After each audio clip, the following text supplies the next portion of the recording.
Let's call this committee of the whole for May 6, 2025 to order. Madam Clerk, you call the roll. Alderman Barrera. Here. Alderwoman Garza. Here. Alderman Masiacos. Present. Alderman Donnell. Here. Alderman Franco. Here. Alderman Seville. Here. Alderman Tolliver. Alderwoman Smith. Here. Alderman Bug. Here. Alderwoman Bade. Here. Alderman Lash. Present. Alderman Warman. Here. Mayor Urban is present. Is there approval of the minutes of Tuesday, April 15, So moved. 2025? Motion made by Alderman Second. Yes. Wanda Garza, seconded by Alderman Smith. All in favor? Aye. Motion carries by voice vote. We're going to take this agenda a little bit out of order today. We're going to start with our committee reports because we have a lot of reports that are going to be spoken about today. So why don't we start with Chairwoman Patty Smith. Can you give the Building, Zone, and Economic Development Committee report? Absolutely. The Building, Zone, and Economic Development Committee met on April 23rd, 2025, and we reviewed the following items. 25-0244, a resolution adopting the 2025 City of Aurora Bicycle and Pedestrian Path. Consent. 25-0300, a resolution authorizing execution of an airport maintenance operation agreement with Airfield Maintenance Service LLC for an initial 5-year term in the initial amount of $424,500 with the automatic 5-year renewal upon mutual agreement of both parties. An annual increase based on the customer price index will be capped at 4%. Unfinished. This matter going unfinished. Finished. 25-0317, an ordinance establishing a conditional use plan development and approving the Herd House plan description for the property located at 429 West Downer Place. Consent. Unfinished. Unfinished. Finished. 25-03. Hold on, before we move on from that one, is there a particular, I know some Alderman put it on unfinished, but is there anything from staff before it goes on unfinished, where the staff wants to let us know what's going on with this particular item?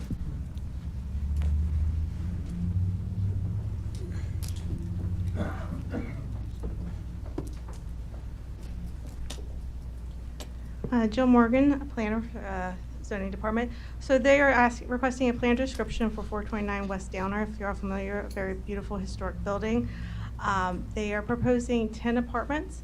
So the plan description allows some slight variations to square footage of lot size. It's slightly smaller than that would allow 10 units. So we're varying the square footage of the lot size slightly. It's already zoned multifamily, so that's already the current zoning. So we're not changing that. And if you're familiar with it, it was used as a lodging house. So I believe at one point up to 14 people lived in there. So we worked with the petitioner to get it down to 10 apartments. They are apartments, each with their own bathroom and kitchen. And I believe Aldermansville had concerns over the density. We also worked with, on the parking. We are parking at 1.5 spaces per unit instead of our standard 2. And the reason for that was we believe that staff feels that that's sufficient, and we don't want to add parking lot in the back that's more visible from the street if we don't need it, to kind of help preserve the historic character and to prevent parking going on to closer to the adjacent property. So staff does feel like that the 1.5 is sufficient, though we did add additional language that if there is a parking issue as determined by the zoning administrator, that we would be able to increase that to 2 units. And we provided the lot coverage variation to allow us to do so. So just to be clear, it's zoned residential now, but it was a boarding house that had 13 different individuals or families? Up to 14, I believe, at Up one to point. 14. And now, based on working with staff and trying to reduce the density, there's going to be 10 actual apartments Correct. with their own bathrooms own and bath- kitchens and mhm. everything. And the square footage, as I believe was the lowest, was 495, which is not a variation that meets our standard R5 requirement. Is there anything in particular, Mr. Alderman Seville? No, just if you want to state, so everyone knows, how many studios and how many one-bedrooms? 4 one-bedrooms and 6 studios. Okay. How many are there? What are there now? Just all studios? They're all just individual bedrooms with Gotcha. like shared bathrooms, Right. Wasn't it kind of acting as a flop house? like a lodging house, yes. Right, yeah. So we're much better off. How long ago was that, when it was a lodging house? Within the past 3 or 4 years is when our lodging house requirements kicked into effect and they didn't meet all the standards. I can't remember the exact year that was. So currently, this residence is empty? Correct, is currently vacant. Vacant? All right. Unfinished? Unfinished. Okay, 25-0335, an ordinance vacating a portion of the stormwater control easement on the property located at 3011 Lindquist Drive in Will and Kendall County, Aurora, Illinois, 60503. Consent. 25 With no objection. Go ahead, I'm sorry. 25-0115, a I'm resolution. sorry, with no objection, that last item will go on consent. I didn't realize you were moving on. Go ahead. Okay. Next item is 25-0115, a resolution approving the final plot for Eola Preserve subdivision located at 620 North Aurora Road. Consent? No objections? It's a resolution. It's a resolution. Next That's one fine. is a resolution as well. No action needed. No action. 25-0116, a resolution approving the final plan for the Eola Preserve subdivision located at 620 North Eola Road for an ROW dwelling, 1130 use. And Mayor, that is all we have for the BZ&E committee. Thank you very much, ma'am. Chairman Franco, can you do the Finance Committee report, please? Yes, thank you, Mr. Mayor. The Finance Committee met on April 24, 2025, and reviewed the following items. 25-0281, a resolution authorizing Director of Purchasing to purchase technology services for Fire Station 9 for multiple vendors for a total not to exceed $365,498, and this is for fiber optic cable. No objections, I'm going consent. Consent.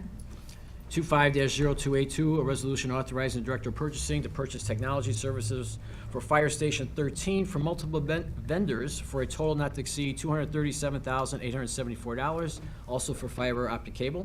Consent. No objections, I'm going consent. 25-0283, excuse me, a resolution authorizing Director of Purchasing to purchase technology services for Fire Station 4 from multiple vendors not to exceed $1,704,049.43.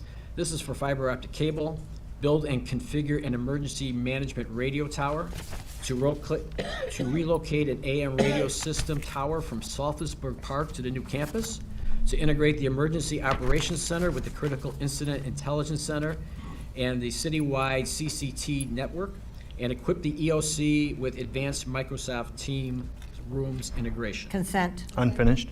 Unfinished. Okay. Next one is 25-0302, a resolution authorizing the purchase and installation of a ply movement vehicle exhaust system at Fire Station Number 7 in the amount of $80,288 to Hastings Air Energy. This is to replace the current system, which has become ineffective and causing health and Consent. safety concerns. No objections, I'm going consent. 25-0345, a resolution authorizing an intergovernmental agreement with Fox Valley Park District concerning the staging of Independence Day fireworks on Park District property in 2025 and 2026. This is a 2-year IGA, again utilizing McCullough Park and Veterans Island. Consent. No objections, I'm going consent. 25-0346, a resolution authorizing execution of a 3-year contract with Pyrotechnico Fireworks for Independence Day fireworks displays in a total annual amount not to exceed $46,000. Consent. This is a 3-year renewal based upon Pyrotechnic's excellent history and reputation, and will be an increase of $3,000 per year from the previous agreement. With no objections, I'm going consent. I'm sorry, Alderman Lesh. Just a quick question. It can go on consent. Who's overseeing this contract? And is this the fire department or is this a different department? Events. I just needed to know who. Thanks, Mike. No objections, item will stay on Did we consent. get an answer on that? I'm sorry. Consent. Okay. Okay. 25-0348, a resolution authorizing the execution of labor agreement between the City of Aurora and Aurora Supervisors Association of the Aurora Police Department from January 1st, 2025, December 31st, 2028. This four-year agreement will allow for an increase in health insurance premiums for participants, a 4% increase in pay for the first 3 years, and a 3.5% increase for the 4th year. Also increases for differentials, longevity, and increase in the Spanish translation stipend. Consent. No objections, I'm going consent. 25-0349, a resolution authorizing the sale of city-owned 7 parcels totaling 18 acres, excuse me, on Bilter Road, east of Farnsworth Avenue. This sale to Lennar Builders is for the construction of a townhome development. The sale was for $6,042,000, and the city purchased this prior for $5,891,000. Consent. And apparently, Mr. Dick, you're going to give a little update? Yes, sir. Thank you very much, Chairman Franco, Mayor, City Council, Trevor Dick, Assistant Director of the Mayor's Office of Economic Development. As Alderman Franco was saying, this is a request before council, a resolution authorizing the sale of city-owned properties totaling 18 acres to Lennar. When we purchased the properties through City Council support in July of 2024 with Invest Aurora's support, we purchased the properties for a little over $5.8 million. We purchased that to control our own destiny. If you recall, there was industrial interest in the property. We purchased the property with the hopes of going out to RFQ, a request for qualifications, to select a high-quality residential developer. I'm happy to say that we released that request for qualifications, and the staff and the steering committee selected Lennar as the highest and most qualified bidder. For over $6 million, they are interested in purchasing the property. They are requesting no city incentives. The property will increase the property taxes as among one of the benefits that we'll be doing. Currently, the properties provide about $42,000 a year in taxes. We estimate that will increase to $1.8 million a year in property taxes. Tim Kellogg is with me tonight. He's in the audience if there's any specific questions, but he's provided me some highlights of Lennar, some of the qualifications. I'm going to go through here quickly. If there's any questions, I can hopefully answer them. If not, Tim's here, as I mentioned. Lennar is one of the largest home builders in the country. They've been building homes since 1954. They built over 1 million homes and the second largest national builder. They operate in 44 markets and are the largest builder in Chicago. Some of the current Lennar townhome communities throughout the region are shown on this graphic on the top part of the slide, as well as some that are in construction right now or coming soon is at the lower portion of the slide. And you can see here at the very bottom, the 2 properties that identify Aurora are the Abbey Meadows projects. Those are still in the entitlement process. We'll be coming through preliminary and working on final for council approval here very shortly. These are some examples of some recently completed Lennar townhome communities throughout the region. You can see here in Aurora, Liberty Meadows, which I have a slide of in a couple minutes or a couple seconds, a very successful townhome community that's been constructed. You can see here the average sale price was over $400,000 a residential unit. Here's some more specific examples of Liberty Meadows, some very nice pictures. It was a 91 unit development in 18 buildings. All of those are sold and sold extremely well. In fact, it was one of the fastest townhome developments by Lennar in the entire country. So very, very great sign for people who want to live in the city of Aurora. Another example is Prairie Meadows. This is one that we worked with a school district, West Aurora School District, to construct 74 single-family ranch homes. They've already sold 6 homes, and the model home is barely completed. So I think that's another great sign for the sales here in the city of Aurora, and we're excited about Prairie Meadows. And then lastly, Abbey Meadows. This is one, as I mentioned, that is going through preliminary process with you right now. This will be 220 townhomes that are on a portion of the Marmion property. So what are they proposing for the Built to Road development? They'll be coming forward with any type of development through you as any normal developer will. Today, we're just focused on selling them the property. They'll have a due diligence process. They'll have 9 to 10 months or maybe a little bit longer to work with you to come up with a plan that's appropriate. But what they're proposing is 159 urban-style townhomes for sale. It will connect the long-planned connection of Ginger Woods Parkway. The townhome models will be built at very similar to Liberty Meadows, and they will include 3 bedrooms with 2.5 baths, 2-car garage, a projected sale price of about $424,000 a unit. They'll also be constructing a private park with a playground in the community. That is just a brief highlight of the qualifications of Lennar and what we're proposing for you today. If there's any questions, I'd be happy to Any answer. questions from the council for Mr. Dick or the Lennar representatives? Alderman Seville? Yes, thank you, Mayor. My question, Trevor, is if they decide to not move forward, are there any consequences? if they decide, so I'll have Tim come up here if I'm incorrect, but this will be approval of them selling the property, but they will not close until we have a plan that's approved, they meet all the entitlements, and if I was a developer, I wouldn't close on that either until I have everything that I need, and so it would be a win-win outcome. It would be a win-win, correct, yeah. Does Leonard Alderman Smith? want to speak at all? I'm sorry. Did you have another question? Yeah, from Leonard, do you want to address? Hi, Tim Kellogg with Templeton Property Consultants, representing Lennar. Yeah, so as Trevor was saying, we would be working to get full approvals, even building permits. That way there is an assurance that it wouldn't be a tumbleweed community or any type of concern as far as either purchasing a property and not following through or walking at the last second. Okay.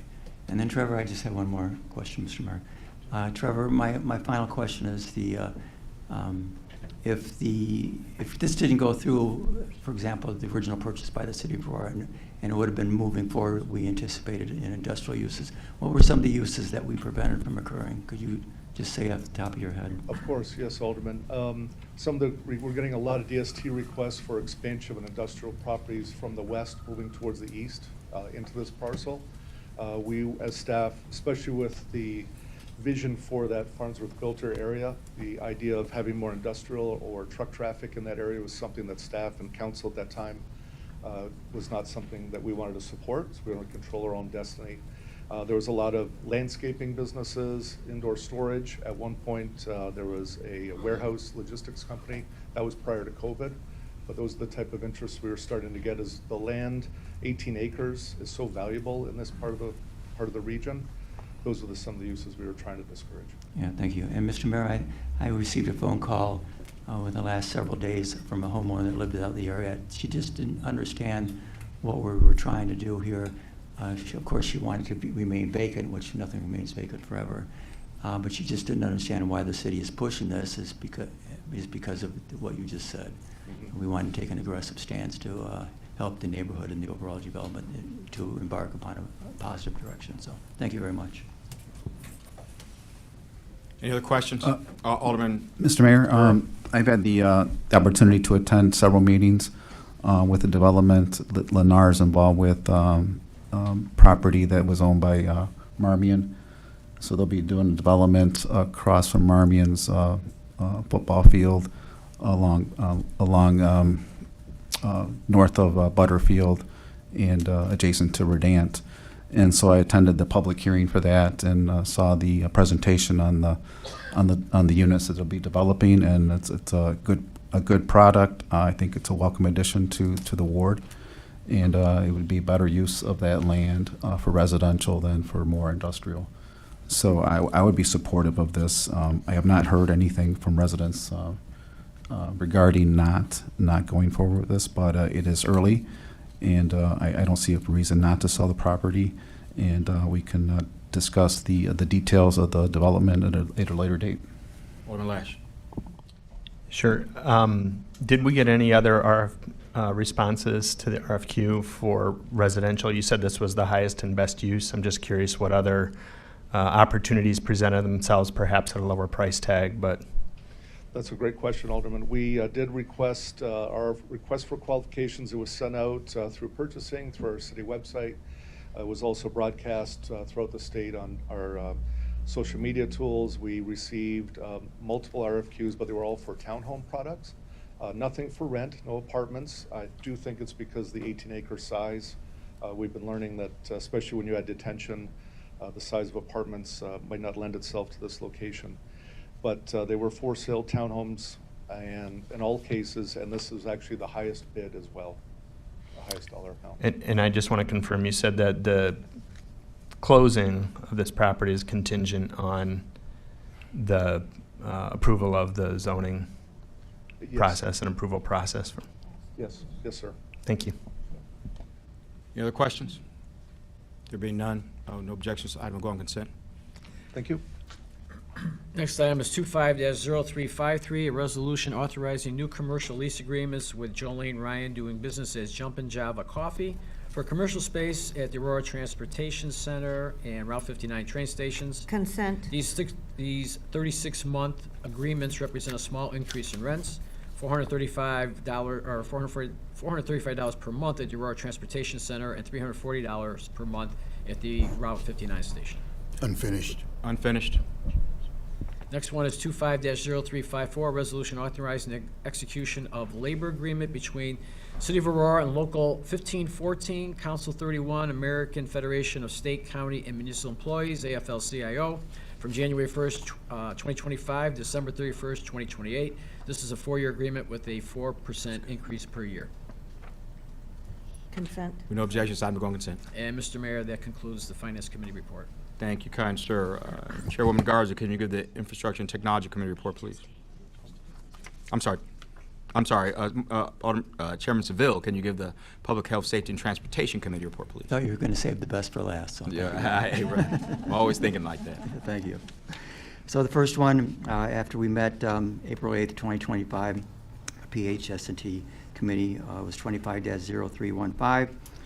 The resolution maintained the maximum number of Class A package sales liquor licenses unofficially related to the application for One Stop Inc. This is in Ward 4. The father unfortunately recently passed away in November. He'd been operating this for around 40 years. It's a family-owned business, so we are grandfathering this in because they fall within the grandfathering statute, which would have been 10,000 square feet or more. Consent. Yes, consent is fine. No objections, item will go on consent. And the last one is 25-0330, resolution authorizing the execution of a memorandum of understanding between the City of Aurora, the City of Elgin, and King County, the participation in the 2024 Edward Byrne Memorial Justice Assistant Grant, JAG program. Consent. We do this every year. They'll be purchasing the license plate readers. Aurora's getting $23,202, and it's split every year, the amount that's given. Aurora receives a third, Elgin a third, and then King County a third. No objections, item will go on consent. And that's a report from PHS&T, Mayor. Thank you very much, kind sir. Now, Chairwoman Garza, can you give the Infrastructure and Technology Committee report, Yes, please? Mayor. The INT first meeting met in April 15, 25. The special INT meeting and both items discussed was held on committee. And we have the next meeting, April 21st.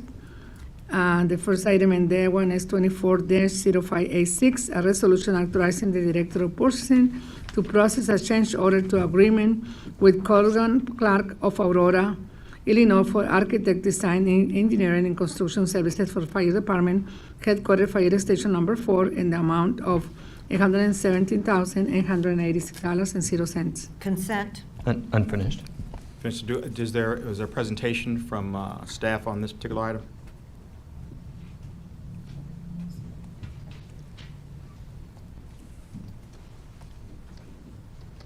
Hi, good evening, Dave McCabe, Fire Chief. We do have a presentation. It's a combination of this and the next item. All right, that's fine. Yes. That first item will go on unfinished. Okay. Go ahead and call the next item.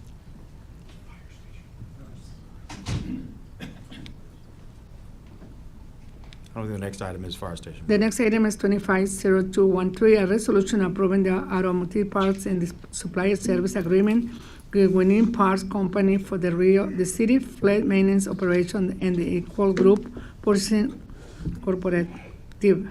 Consent. No objections, item will go on consent. Next item is 25-0257, a resolution to award a contract to Geneva Construction Company to the amount of $3,440,441.25 for the 2025 citywide street resurfacing project. Consent. No objections, item will go on consent. 25-0259, a resolution authorizing payment to Leopardo Construction in amount not to exceed $29,484,587 with any additional 5% contingency for the construction, the new fire department headquarters fire station number 4, consistent with the scope of work authorized by resolution R24-284. Consent. Unfinished. Presentation. Good evening, Fire Chief Dave McCabe. Chief Financial Officer Chris Minnick as well. So we have a abbreviated presentation of what we showed to the INT committee over the past few weeks about the new headquarters fire station number 4. We did a company Plug Ugly did a station location study back in 2021. Originally was slated to be in 2020, was held back a year because of problems with COVID. And this study identified areas of the city that were lacking in response times for fire and EMS. As part of this study, they also identified optimal locations for a Station 13 to cover the northeast side of the city, and also recommended the relocation of stations number 4 and 9. After following council approval, a capital improvement plan for the construction and relocation of the buildings was submitted and approved at that time. This summary slides here, the top picture shows the current station locations. The more green you have, the faster the response times are. The more orange and red you have, the slower the response times are because of roads, traffic, and other factors. The lower slide is the proposed locations with the new Station 13, along with the Stations 4 and 9 location. You see we have, we've changed a lot of that orange in the northeast part of the city to green and yellow colors, showing that we'd have better response times to those areas. The insurance service, bless you. Do me a favor, Insurance Chief, go back to service that last slide for a second. Yes, sir. So currently, based on the fact that we don't have a fire station up where 9's is going to go, that's a redder area, means that the slower. That's correct. And the portion in the center of the top map that I see there that appears to be redder, is that, what community is that? That is all Aurora. No, what particular neighborhood is that? That'd be up in the Ginger Woods area. Stonebridge, that area over there? Stonebridge, Ginger Woods, yep, all the stuff, especially the worst part is the north of 88 currently. Gotcha. So right now, north of 88, where Station 9 is going to be, plus in the Ginger Woods and Stonebridge area, that has a longer response time. That does have a with longer our fire response time. stations that we currently have. That's correct. Part of this was due to the location of Fire Station 9. It was believed by prior administration, they've been told that there would be a bridge built over 88, which never was built, which has hampered our response to all those areas north of 88 especially. Gotcha. So as you point out the lower map, as all the red appears to dissipate and becomes yellow and more green, that's with the study that was done and all the fire stations in the new locations that were chosen. That's correct. Each of the 3 fire stations will be located very close to what they identified as the ideal location for those. Thank you, sir. So the Insurance Services Office, or ISO, rates fire departments from 1, which is the highest possible rating you could have, all the way down to a 10, which is you do not meet the minimum requirements. The Aurora Fire Department, in conjunction with our dispatch and our water department, has worked very hard to get our rating up to a 2, where it has been for the last 10 years. And these ratings are used especially with commercial and industrial insurance rates. The closer you are to a 1, the lower the insurance rates are for businesses, which also will help attract them to the city. And a large part of this, in addition to water supply and dispatch procedures, is our response times. Response times are a combination of a number of factors, which include how fast the 911 center could get the call out, how fast the system dispatches those units, and how long it takes those units to get to those locations.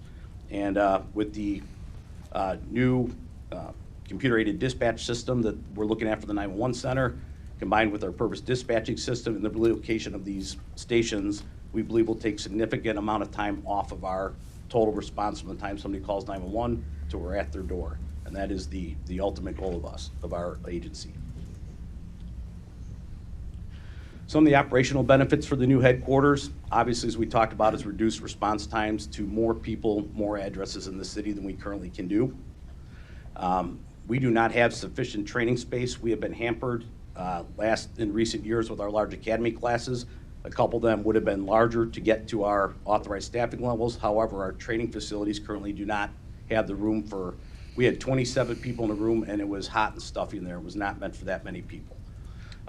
This would have 2 training rooms and a new emergency operations center, and all those rooms are configurable, multiple configurations with partition walls, so we can change the size of the room as we need for different uses, such as promotion ceremonies, retirements, and remembrance ceremonies like we had this morning on the apparatus floor, because we don't have a room that would fit that many people.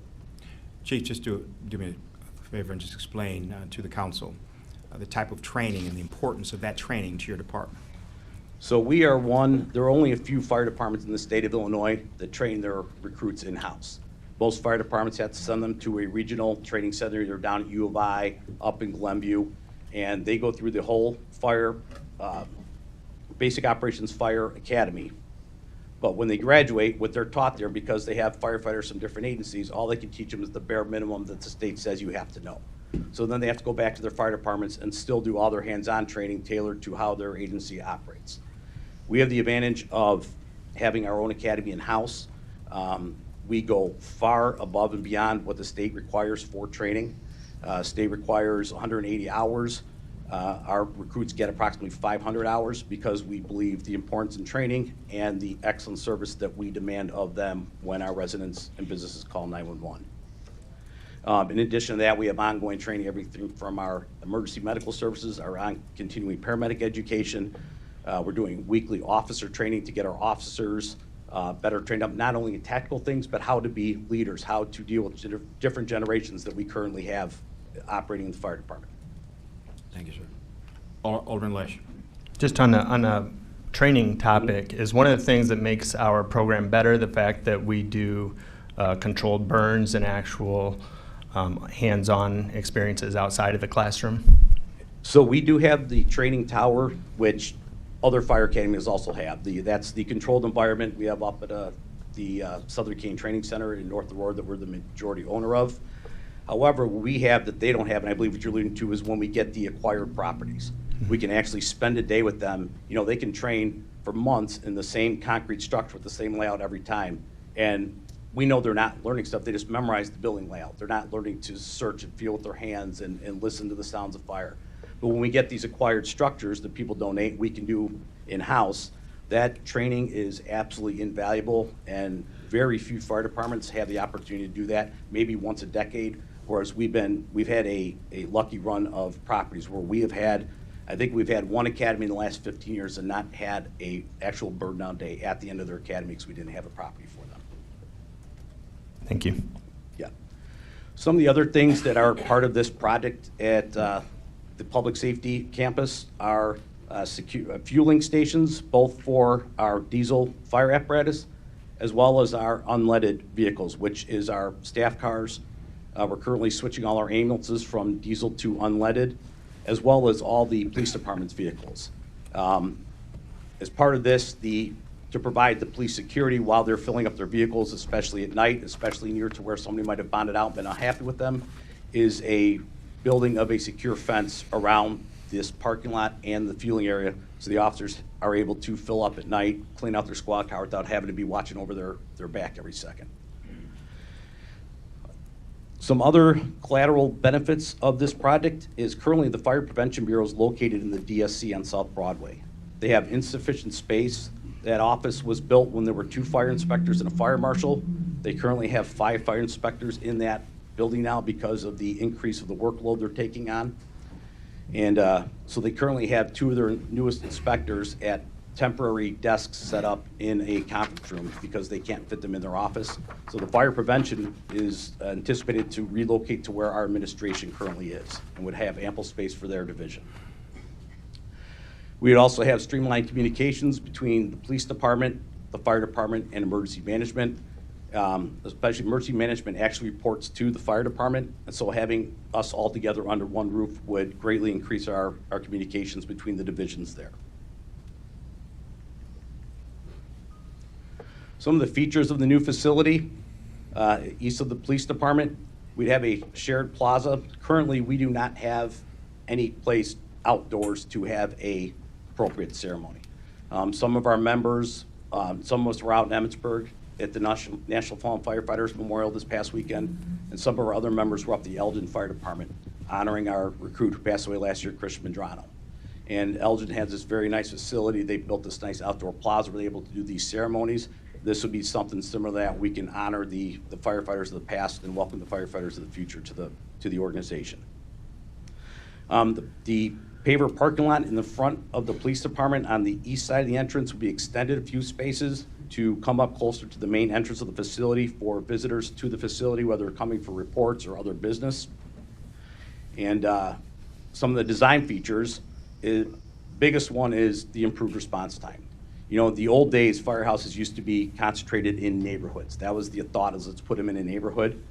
And while that feels good and it looks nice to have in the neighborhood, it does not benefit the response time when they have to go 6, 8 blocks, make 3 or 4 turns to get to a major road and be able to go in all 4 directions. So with this being close to Indian Trail and Farnsworth, it makes access north, south, east, and west very expedient. We would have an apparatus drive with a roundabout to get to the vehicle bays. The National Fire Protection Administration advises avoiding backing. That's one of the most dangerous activities we do, is backing vehicles up, which is one of the reasons that we're designing all these new stations to be pull-through for increased safety. And we'd also have designated apparatus parking out back. Currently, anybody, the mayor and a couple other people were at our ceremony this morning, our apparatus literally park wherever they can find a spot. They're on the streets, they're blocking other vehicles in. When one gets a call, they gotta leave. This would actually have diagonal parking spaces for the apparatus behind the station, so that if anybody got a call at any time, they could leave without being blocked in by another vehicle.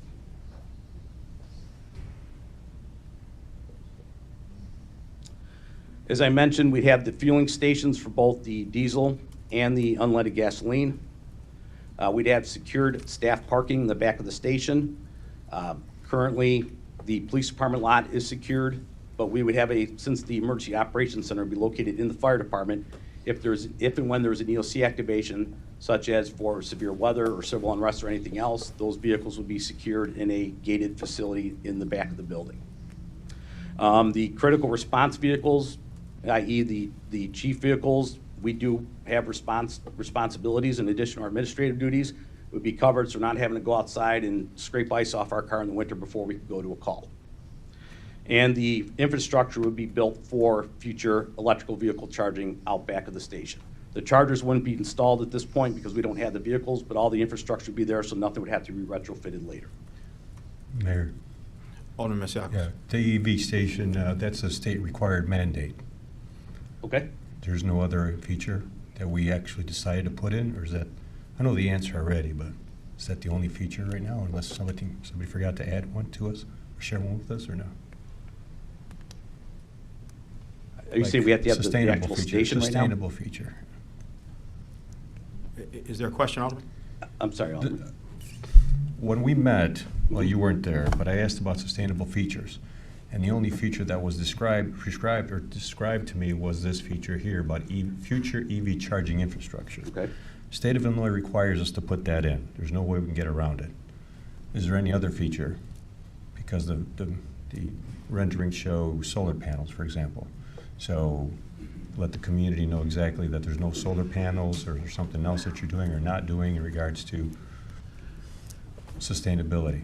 Correct. So when we started doing the design of these stations, they did have a study done for stations 13 and 9, and I can't speak for this one or not, that showed a 42-year recoup of the investment for the solar panels. And it was decided at that time with the extra costs added on in a 42-year recouping time, it wasn't fiscally responsible to add them at that time.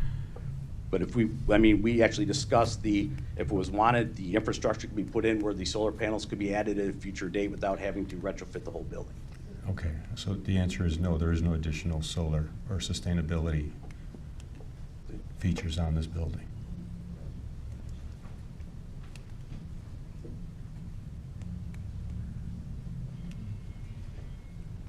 Hello, my name is Lauren Kiley. I'm with Cordigan Clark and Associates. I'm the architect on the project. Thank you. So some of the design features that we use to kind of influence as we're designing this and putting our thoughts together. So we did take into account that this is a sustainable site. We have erosion control plan measures in effect. We have reflective roofing material, permeable pavers. We're reducing the heat island. We have energy efficient lighting for all the site lighting, and so we're reducing some of that light pollution. We also have water efficiency, so we don't have an irrigation system for any of the landscaping, and all of our indoor plumbing fixtures reduced water usage by 20%. The energy performance is another item that we considered. We are meeting the ASHRAE standards, avoiding CFCs, and we are also using recycling areas and have construction soil that's being reused on site. And we are also improving the air quality by using low-emitting materials in the design, access to daylight, user-controlled lighting enhancements, and LED light fixtures. So there's kind of a list, but yeah, that's kind of the main features that we use to design. Thank you. Continue, Chief. Okay. So, we discussed the training rooms earlier. Because of the training rooms, obviously we need a lobby area for those, whether it's for people to go out of the training rooms, take a phone call, to be able to refill a cup of coffee out there without disturbing the room. In addition, we have an emergency operations center. The emergency operations center we're currently using was opened with the police department. EMA was a small operation back then, didn't have nearly as much responsibility as they've been given by the city now to take care of, so their staff has grown and the technology is extremely outdated. I have some pictures coming up of the current emergency operations center, but the picture on the right there is what the emergency operations center would believe to be looked like. As I mentioned, as it was mentioned in the technology items, this includes being able to connect to the KIC center at the police department for real-time information, whether it's a natural disaster, man-made disaster, or what's going on out in the public. So we have real-time information for decision-making. Emergency operations is also joined to the training rooms, which could be used as breakout rooms if needed during an operation or during training. This whole emergency operations center and training room area is a storm shelter rated area. And what this means is that instead of during a tornado operation, we all go huddle in the bathroom, wait for the tornado to pass, we can stay in the emergency operations center and planning whatever our response is going to be to that event that's currently going on outside. The first floor would also include the EMA offices, which are located adjacent to the emergency operations center for ability to get in and out. And they would also have a 3-bay vehicle garage there. Currently, all of EMA's vehicles are parked over at the Mitchell Road facility. If you've ever been in there, it looks like a Tetris board, and sometimes they have to move 4 vehicles to get one out. It's not very efficient when the police or other agencies are calling for them in the middle of the night. This would allow the most frequently used vehicles to be readily accessible for a quicker deployment. They would also have we'd also have a secure EMS and commissary storage area on the first floor. Currently, our EMS office, their storage area is about 4 different locations at Central Station because none of the rooms are big enough to have all the supplies in one place. Makes for very inefficient use of their time. Fire Station 4, the actual fire station, some of the features, there will be 4 drive-through bays, as we mentioned, living quarters for up to 9 people, including a chief officer, open kitchen, dining, and day room area to help with the flow of traffic. They would have, obviously, fitness rooms to stay fit and use before or after work. They have access to locker rooms, which are been designed to be very close to the apparatus floor for expedient deployment during a call, whether it's day or night. And the apparatus bay floors would be lower than the rest of the floor to help with fume spread. On the second floor offices would be the fire administration. It would consist of both open offices for the administration up front with private offices for the chief officers, along with a conference room and some support areas. This has been designed to allow natural daylight in. The reason for the glass walls up there is currently most of the chief's offices are either in a basement or have no view of the outside world whatsoever. So there's just a few of the artist renderings of the top picture would be the fire station living area where the crews would be, and the lower right would be the executive conference room on the second floor of the building. This is the current emergency management agency space. The top left corner there is the office for 2 people and their meeting area, all crammed in an office, about 15 by 15, roughly, pretty small area. That second one is their radio room, which is more actually like a closet than a room. The far right picture there shows you that's supposed to be their weather monitoring room. That's the only feature that room's supposed to have, but now it's currently also doubling as offices for 3 people. They've had to wheel portable desks, set up desks in there for them. Then the lower left shows the current emergency operations center. You notice it's just a few TVs around the room. People can't share information quickly and easily with each other through technology. So like it says there, lack of flexibility and functionality can really hinder an emergency response when we need it. Because EMA is currently located in the police department, they have higher security requirements than the fire department does. It delays members from other agencies getting into the Emergency Operations Center during an event. The outdated technology, as we said, and for the same reason as the slow response with other agencies, it limits their volunteer access to the Emergency Operations Center when they're needed during a storm. And this would be the, like I said, the new and improved Emergency Operations Center with the instant technology. It can be shared between any two people or all the people in the room. And that's all I've got. John, could you cue up the other slideshow, please? Before you go into the financial slideshow, I do want to ask you one question, Chief. Yes, Is the fire department, as you have laid it out in the design now, how are you building that? How many years are you building that to last? So we were instructed to, and the norm now was we're anticipating 50 to 70 years. That's one of the issues that we have in our current facility at 75 North Broadway, is when that station was opened, it was opened for, there was one chief and there were 3 assistant chiefs and 1 administrator. So there were 5 people total in the administration. We now have 7 chief officers, 2 support people, and 3 administrators working in that same area. So because that ambulance is the busiest ambulance in the city, they had a bedroom located right off the apparatus floor. It was 15 steps from the bed to the ambulance to get out the door. We needed that space for offices. So they got kicked upstairs, which means now in the middle of the night, they got to wake up, get down, flight of stairs, get to the ambulance, go out the door. Reduces the or increases the response time. By contract, we're supposed to have a break room for the ladies in our front office. They've been gracious enough, we needed their break room for an office.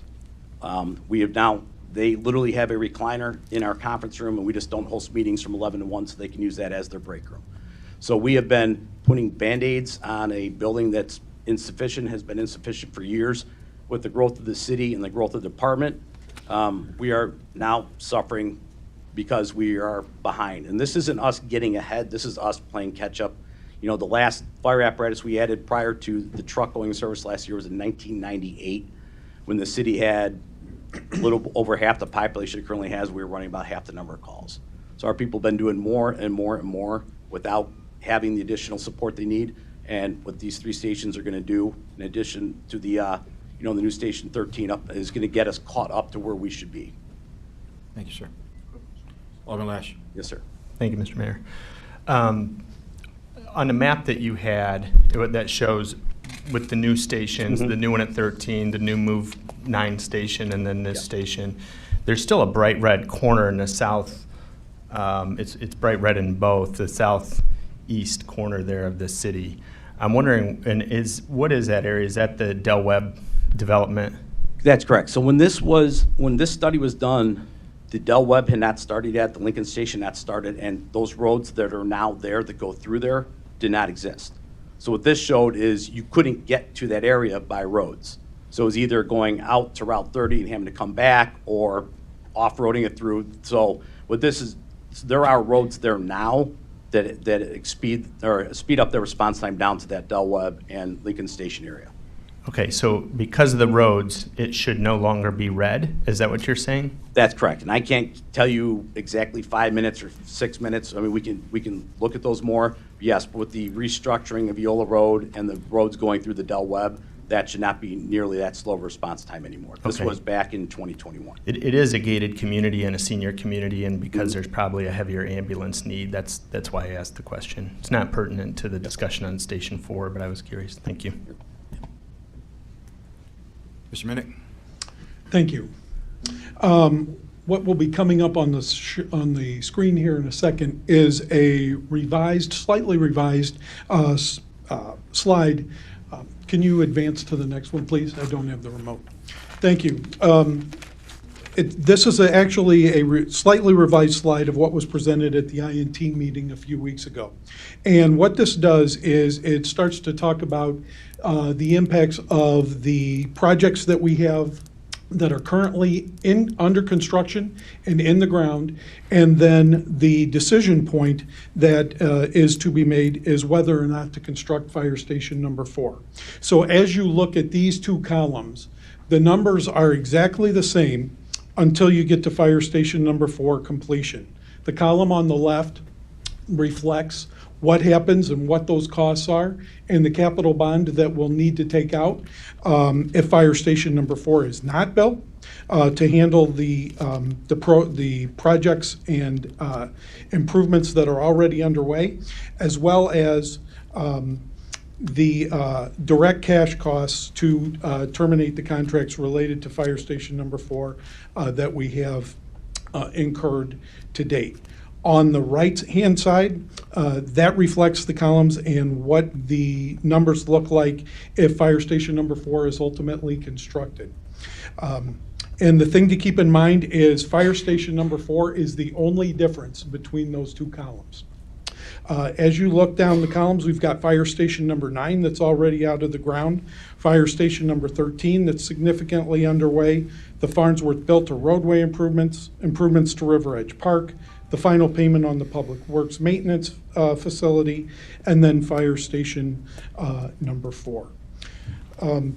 So looking at those two columns, we did have, under Fire Station number 4, the column on the left. If Fire Station number 4 is not built, we've actually had a chance to go back and look at the actual contracts that we have with both the architect as well as the construction manager. And we've been able to refine those costs to about $750,000. And again, that's an estimate of what the direct cash costs would be to terminate those contracts. The thing to keep in mind is, however, what that doesn't account for is the fact that we still have the service gap that the chief had talked about a few minutes ago.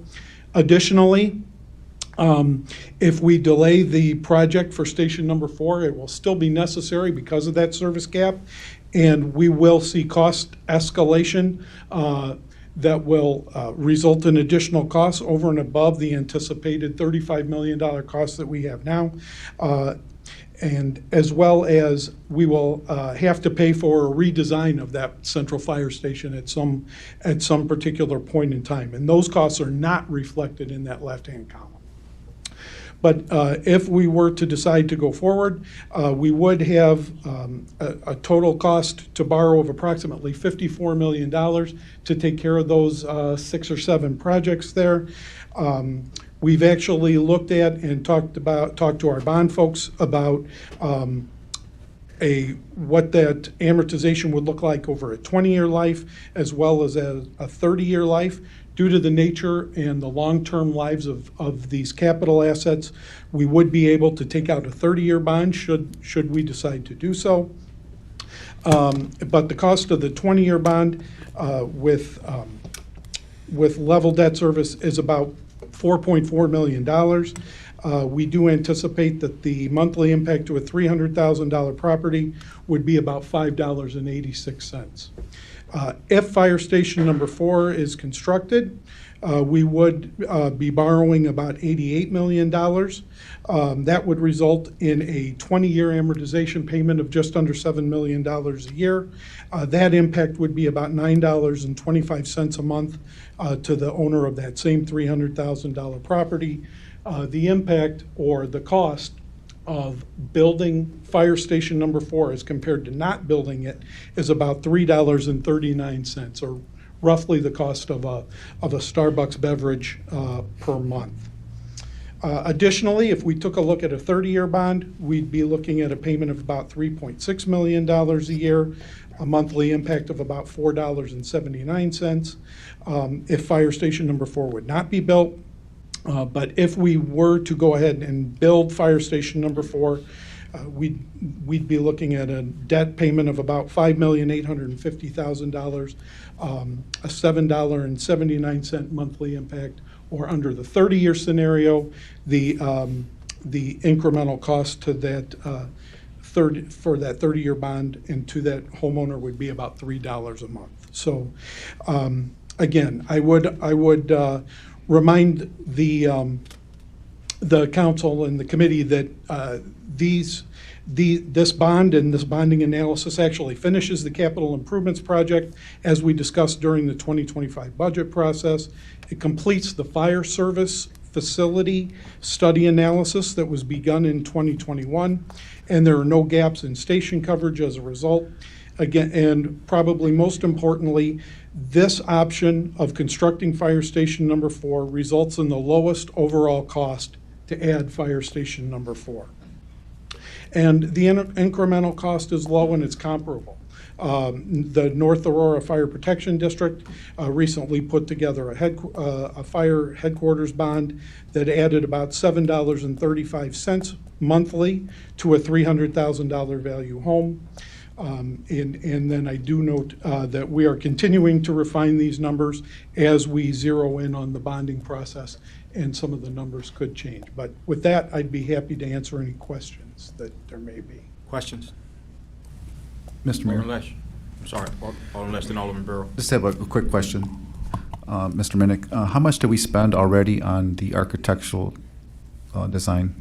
On the architectural for Fire Station number 4, approximately $1.2 million is what we've paid out of pocket to date. A little more than that. And just to be clear, you already stated that if this was put on hold and we didn't go through it, that we'd still have to pay that amount of money we've already paid plus additional? Yes, we've already paid the 1.2, but there would be additional monies right now. We're still trying to put together exactly what that number looks like, but we are a lot closer to that $750,000 range than the $3 million that we talked about last time. $750,000 additional. Correct.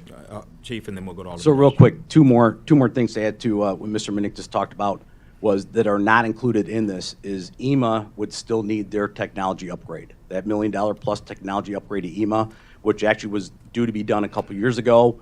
We started looking when we realized that EMA might be coming here. We've been band-aiding that to try to kind of kick the can down the road until this facility opens. So we would have to go back and do that.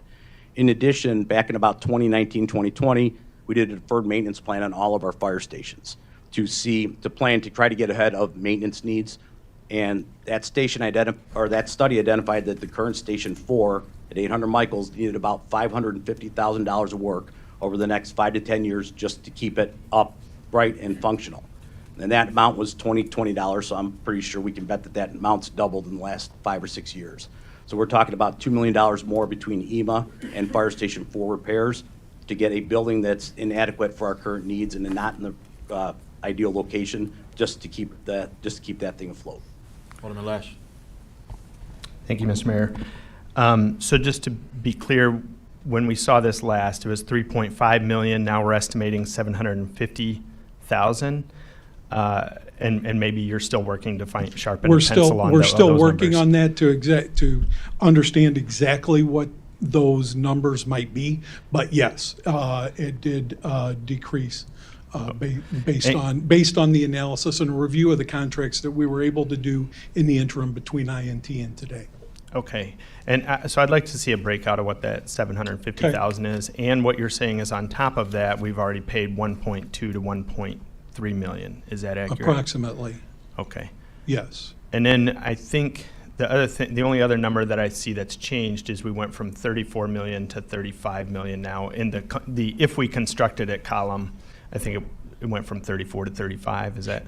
It may have, but the costs that we have to construct are almost 34.9 million. So okay. We're right in that range. That's where we are with Fire Station number 4 right now. And then my final question, I believe, is so if we include this in the bond package that you're getting ready, preparing to include the Bilter and the River Edge and the whole conglomerate of expenses that we have coming up, what is the total amount we expect that, if we go forward with the construction in this plan, what is the total amount we expect that bond it would be roughly the $88,100,000 that's listed on that right-hand column. So again, we're still refining all those numbers, so it may change slightly, but that's... No, I'm sorry, not the 88 million for the fire stations. I mean, we have to go out to bond here, I think by June or July, you said. Correct. So that includes the multiple projects. Is that also the 88 million? I know we went out for 35-40 this winter. And then we're in the budget, there's another 80 million, I believe.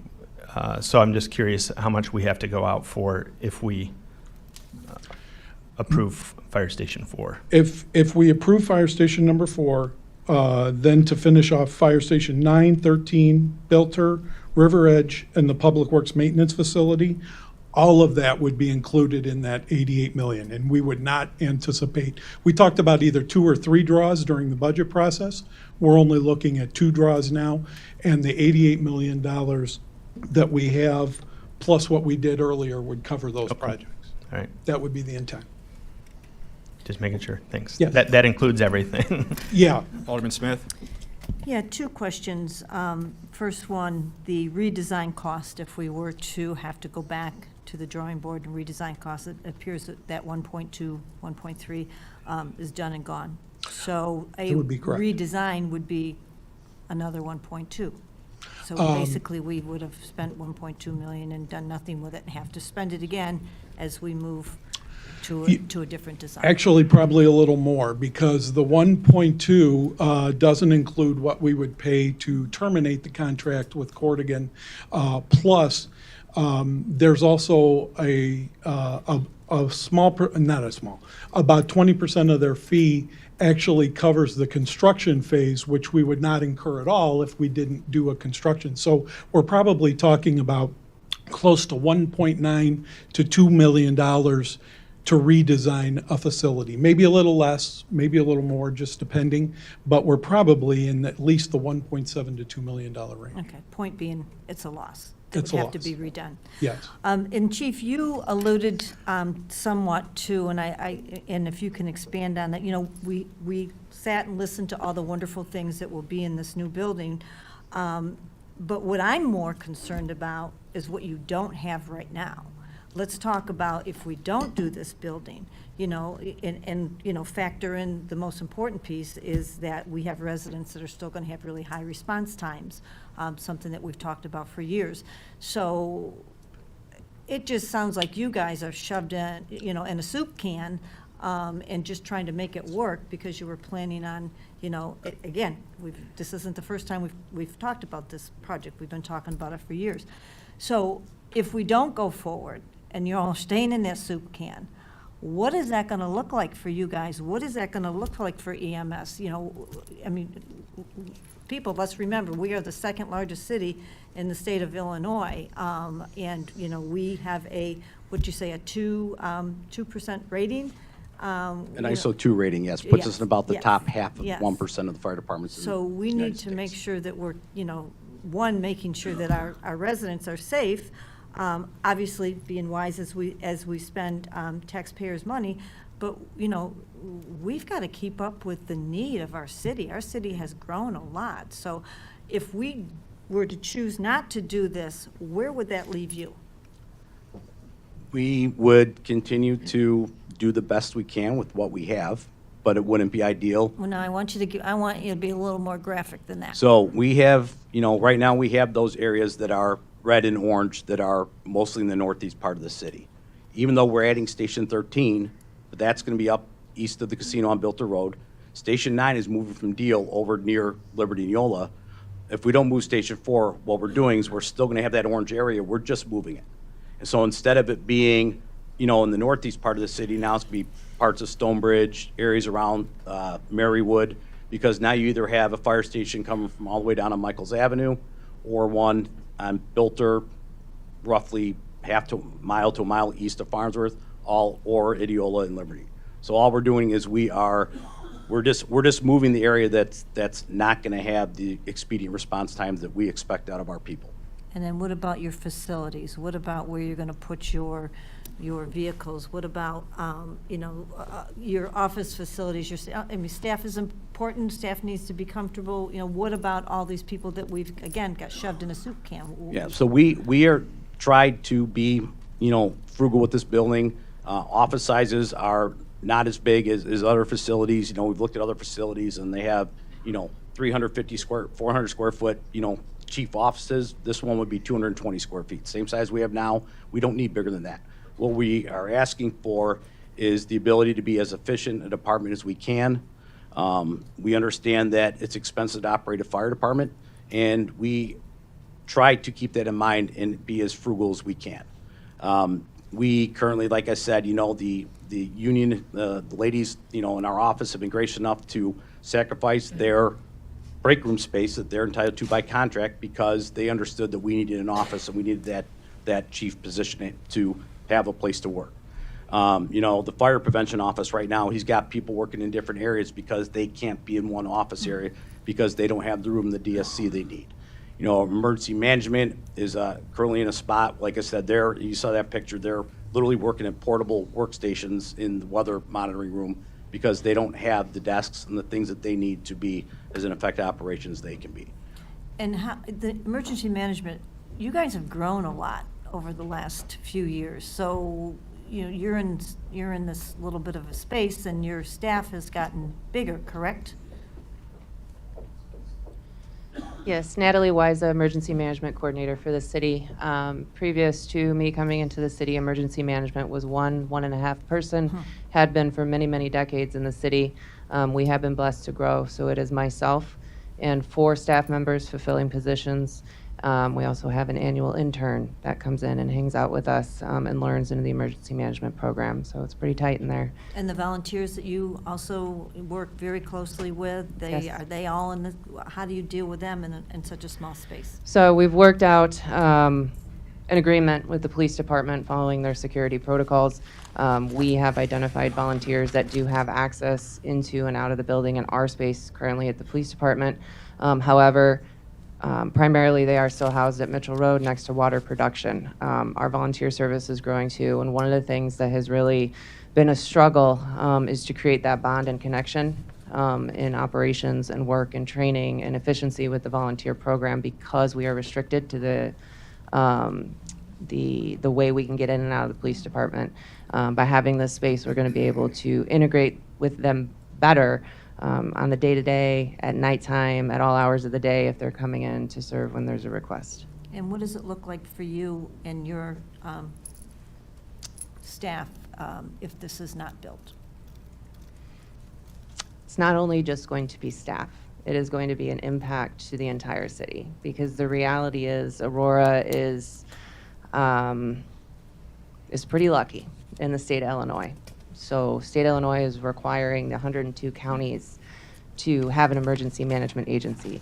Aurora stands out from many other municipalities because we have an accredited agency. So what that means is the entire Aurora government has stood up and said, we're ready to take on something when it happens. So the program affects not just the fire department, but the program affects all city departments, all individual households, businesses, economic development, you name it. So the reality is, if we cannot continue to grow as an agency, there could run a risk that emergency management in Aurora does not thrive, does not grow, and will no longer exist because the state of Illinois may pull our accreditation. That will leave the city of Aurora at the will and whim of Kane County, DuPage County, Kendall County, and Will County if there's an emergency or disaster declared by the mayor. Thank you, and that was very important information to hear. Thank you. Chief, is there anything else you want to add to what you won't have if I kind of want to look at both sides, you know, we looked at all the pretty, you know, I want to see what happens if we stay with the not so pretty. Like I said, the one thing we're trying to do without having extra is make sure that we do have room for future growth. You know, part of the problem we have at the Central Fire Station when it opened in 1980, besides the number of staff members, was there was no hazardous materials team, there was no technical rescue team, and so when those things came to exist, we didn't have places to store equipment. We didn't have places for vehicles to go. We currently have our hazmat response trailer for about the last year has been sitting out in the parking lot behind Central Station because we don't have a place in a building for it right now. So each of these stations, the goal was to house what we know needs to be there now and provide for one additional future growth company. You know, we don't know what kinds of things we'll have 5 years from now. You know, community paramedicine is a new thing that's coming to fruition. We'll need a place for those vehicles and those staff to work. Things is search and rescue, drone operators. We don't know what will we have heavy rescue squads in 5 years or 10 years. I don't know, but I don't want to have an opportunity to grow and have a new service that we can provide to the city and not be able to do it simply because we don't have a place to put it. To me, that would be neglectful on our part. Thank you. Mr. Mayor? Alderman Seville, and I'll come back to Alderman Franco. Yes, thank you, Mr. Mayor. Just a clarifying question as to what was discussed earlier. If the city decides not to move forward with this project, like we discussed hypothetically, How far back are the ramifications to start over? Do we have to go out for a request for qualifications, request for proposals, or can we just go back to and renegotiate with Corrigan and Clark? What legally are we entitled to follow to proceed, and how long would that process take? Well, I would imagine that we would see a several-month redesign of the facility at a minimum. I would assume that we would be getting rid of the individual plan. You know, I guess it would be the council's prerogative as to, you know, entering into another contract with Corrigan and Clark, a revised contract with a new scope of services, et cetera, to redesign that. I would imagine that we would lose at least several months, if not a year, going through that process. Mm-hmm. Okay. Thank you, Mr. Mayor. Alderman Franco. I have a comment. The number one responsibility of any government is to protect the citizenry and keep it safe. Public safety is inherently a governmental responsibility. So as we talk about the monies and doing the stuff, we have to keep that in mind. That's our number one responsibility as a government entity. It just is. So we can talk about this, we'll get it done, but you know, what price do you put on that? And I just got to think going forward, we have to take a look at that, because we cannot allow our citizenry not to be safe because we're nickeling, diming some stuff. I know it's big money, but this is what it costs to keep people safe. Then it is, and I just want everybody to understand that. That's what we do. That's what the federal government does, the state government, and local. So I just want everybody to understand, going forward, that's our number one job. That's all I have. And not just safe today, but safe for the next 50 years. So when Alderman Jenkins was on the council, he asked one day at a meeting going, what would the ultimate number of fire stations be? And my answer to him was, well, we could put 300 of them, put one every 2 blocks throughout the city, but that's not realistic. We could also have one fire station and make everybody wait 20, 30, 40 minutes for an ambulance or fire truck. So our goal is to balance the fiscal responsibility with the needs of the city, the needs of the residents, and the ability of us to respond and to provide the excellent care that we expect our people to give. Any other questions? Mr. Mayor, I have I'm sorry. Alderman Barrow, and then Alderman Masiagos. Yes, so my question has to do with the, going back to the heat map that was shown. And so I think it makes a lot of sense to move these stations and add a station to get improved response times. So we're talking about Station 13, 9, and 4. Those are all in the first ward. So Station 13 is going to help the residents in the first ward north of the tollway, but we're losing 9.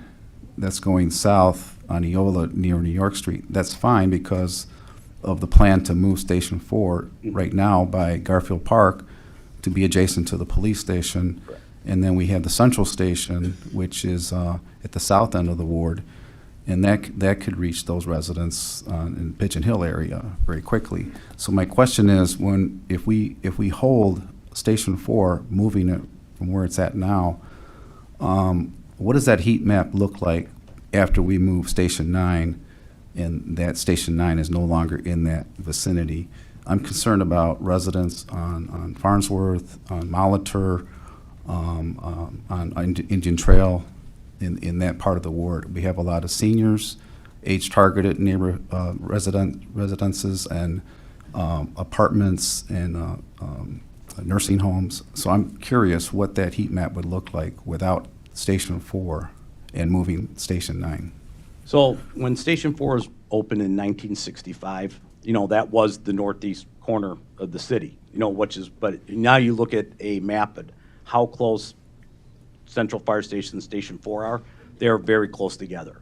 ISO uses distances for fire engines, fire trucks going out 1.5 miles, and those overlap by a great deal, which means that while you have the number of vehicles, you don't have them in the right locations, because if they're that close together, somebody's not covered like they should be, and it would be a lot of Marywood would be part of that. In addition to the area, actually, ironically, around the police department is where we'd be lacking.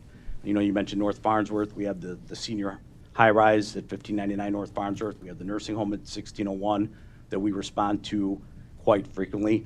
The other thing we need to remember, too, is that on a possible structure fire, there is a minimum of 2 fire stations responding. So there are 2 fire engines coming, and we only have 1 fire engine every station. So it's not only do we have Station 13 up there and we have that one fire engine, that second fire engine then is coming either from Michaels Avenue all the way up to Butterfield Road if you're going to Ginger Woods, or Liberty and Eola all the way up to that area of Butterfield Road and Ginger Woods, Blue Spruce, and all those areas up there. So while you have that first engine there in a relatively timely fashion, we're also missing the important part, which is that second engine, which is providing that backup line, which is getting the water supply. You know, we have 750 gallons of water in an engine. It doesn't last very long when you're, you know, spraying anywhere from 150 to 500 gallons a minute. You know, and so that second engine, that water supply, that backup crew is going to be, you know, 6-8 minutes behind. That potentially puts that first engine crew in spaces and in tenable situations where they're waiting, just like, you know, police officers, you wouldn't want to be a police officer in an emergency and have your backup be 8 minutes away. So not only is it at the first due station, but it also fixes the overlapping to get that second due company there to provide the backup for the first engine. Do you think that also will impact our ISO rating? So ISO rating's based on a bunch of things, and if we have areas that are outside that 1.5 mile response thing, then your score goes down for that. So when you have two vehicles close together, like Engine 1 and Engine 4 currently are, that means somewhere you have people that are outside those 1.5 mile circles. And more of your area that's outside that 1.5 mile circle, the more your rating drops. So it definitely would. I can't tell you how much until ISO comes in and rates you, but once they come in, you get your rating. You have that rating for a minimum of 5 years. So it's not like it can drop. You say, okay, you know what, we're going to have a new station open in 6 months. No, you're stuck with that for 5 years. Alderman Masiacos? Yeah, thank you, Mayor. Could you reiterate what our ISO rating is? So our ISO rating right now is a 2. 2. 2, and I don't remember the exact amount, but that puts us roughly in the top 0.5 to 1% of the fire departments in the United States. You know, the 1 rating, which is the cream of the crop, it's like 0.1% of fire departments are able to meet that standard. Because I want to get some clarification here for a community that's listening in. Because if I have this thought in my head, I'm sure somebody else does as well out there. You mentioned improved response times in your presentation. The one station up north, that's 13, correct? And you want That's correct. What's a typical response time? What's the maximum response time to get to an incident? That we or to a want call? or that we are currently experiencing? Both. So can we bring the, How's that? Why not both? okay, Just to get to. we're gonna get that back up. So ideally, there's a number of different time goals they have. You know, the first vehicle on scene, water on the fire, you know, up to 18 personnel on the scene ready to take on firefighting doing this. So there's a lot of factors that go into it. If you currently look at the top map, that's our 9 fire stations as they currently exist. You look at that orange area, and a lot of that is due to the fact that Engine 9 can't go north. They have to go to Farnsworth, or they have to go to Eola to go north. 25 years ago, I remember being a young guy in Engine 9, and we pulled out, and there weren't all the warehouses and factories you have up there now, and could literally see a townhouse on fire across 88 that took us about 6 minutes to get to. And so that, you know, that was based on, like I said, that they believed at the time that bridge would be built. It wasn't built. The station is in a very poor time now. The response. We were under 6 minutes, right, getting there? What's that? You were still under 6 minutes? That was before your time, but you were still under 6 minutes, right, to get there? I mean, what I'm trying to get at is we bought that property up north. When The I station first opened in became- '94, so it's been. When I yeah, first it's been a became an while. alderman, I remember voting on buying a property for a future fire station up north. And it's taken us at least 9-10 years to get to this point, to have this discussion. You're talking about Station 13's property. Correct. Built during Nan? Right, right. Correct. So it's taken us this long, or that long, to get to this point. That's correct. right One now. of the reasons that when the property was built, and the Fire Station 13 actually appeared in the 2016 capital improvement plan. Back then, one of the things they look at is call volume. So they knew that we were going to eventually, the city was going to grow up there. But at the time, we were running approximately 200 to 300 calls a year north of 88. It was really hard to justify building a fire station for that few calls. And one of the minimum targets they look at is 500 calls a year for a new fire station. I can get the exact number for you before next week, but we are far above that 500 number now, Okay. up in that area of the city, with all the growth, ginger woods, blue spruce, Savannah, the Walmart and all the Okay. other stuff up that way. Yeah, because you mentioned improved response times. One of my colleagues just recently, just a few minutes ago, used the term high response times. I'm trying to understand, do we still have high response times, or will we have high response times? And what is that high response time after we build Station 13 and Station 9? So are you talking about with Station 4? Sure. So All this of the above. is from the Plug Ugly study, which was, for those of you who were on the council, was about 250 pages long. So we're trying to pull out the highlights here. If you look at the top drawing, you see a whole bunch of orange, especially the northern parts of the city, up northwest there. That's, Farnsworth coming up in the middle of that yellow. When you move the stations, you see that all that orange up north of 88, east of Farnsworth, is gone. Now, there's a little bit on the far east corner of the city where we have very little over there. I know we have the FedEx, plant over there, but we don't have a lot of residential down that way. It's a very low call volume. Besides the amount of the area that we can get to, we also want to concentrate on where are there more people. So where you have more people, you're likely to have more calls. If you have a square mile that has, 3 Amazon buildings and that's all that's in the square mile, versus residential where you have a couple thousand people, well, those couple thousand people are going to weigh more heavily for life safety than 3 buildings. Does that make sense? So we are never going to have, like I said, like I mentioned earlier, we could build 30 fire stations and I'll guarantee that whole map would be green. That's not realistic. We understand that. What's your ideal time, Chief? Our ideal time for an EMS call is 4 minutes and 10 seconds from response, and for a fire call is about 6 minutes and 20 seconds. That is the maximum time. And I'm not saying that's not an ideal time. That's the maximum time that we want to get a vehicle on scene ready to fight a structure fire or provide EMS time or EMS What time are care. you shooting for with the building of these firehouses? So there's averages, but that's the old standard is the average time. What they use now is they use what's called the fractile. The reason being is we could get to, 9 calls in 1 minute, and then 1 call because the city's busy takes 20 minutes. And all of a sudden we have a 2-minute response time, but guess what? 9 out of those 10 calls we got to in a minute. Does that make sense? And so what our goal is to hit those response times at 4 minutes and 10 seconds, and that's 6 minutes and 20 seconds in 90% of the time. That is what we are shooting for, and that's what we expect to get between the fire stations, relocation, and the addition of 13, the new dispatch system at the police department, and our new station alerting system that's currently being installed right now. Okay, and where would we not be reaching that 90% of the time goal? Which part of the city? You're talking about afterwards? Right now? Right now is all Just the the north. all that stuff north, Just especially. north, where we're putting 13 and rebuilding 9. Correct. And if we move those, if we do add 13, but we don't really relocate 4, we leave a big pocket in the middle. And what about the south end right now? It was brought up one of my colleagues here about. Correct. Way So- down in Will County. Yep, so this heat map, are you talking about White Eagle area? You're talking down by where the Del Webb is currently? Del Webb. So this station, or this location study was done in 2021. Okay. Before the roads were configured to go through.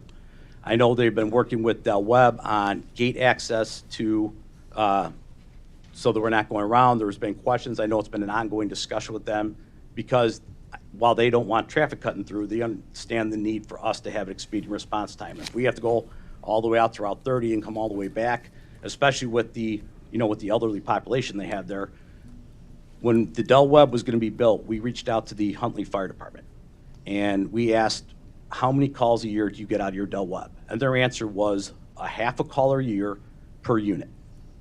That's what they're running. And I believe this is eventually planned to get up to a maximum of 2,000 units. So that's another 500 to 1,000 ambulance calls a year just in that area.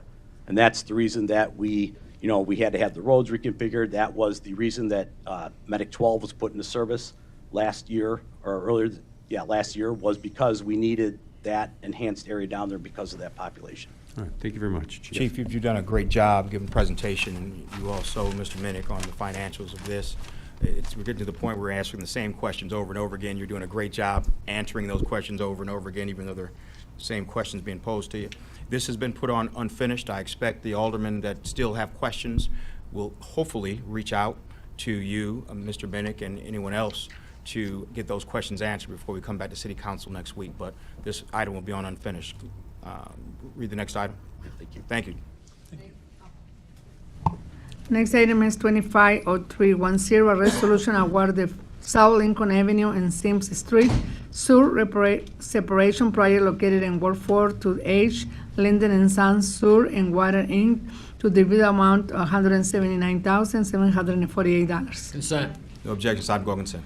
23-0326, a resolution to award the Jackson Street, Sims Street, and 5th Street sewer separation and 5th Avenue water main replacement project located in Ward 3 to H. Linden and Sons Sewer and Water Inc. and the bid amount $863,333.00. Consent. No objections, item go on consent. And we conclude the meeting, Mayor. Thank you very much.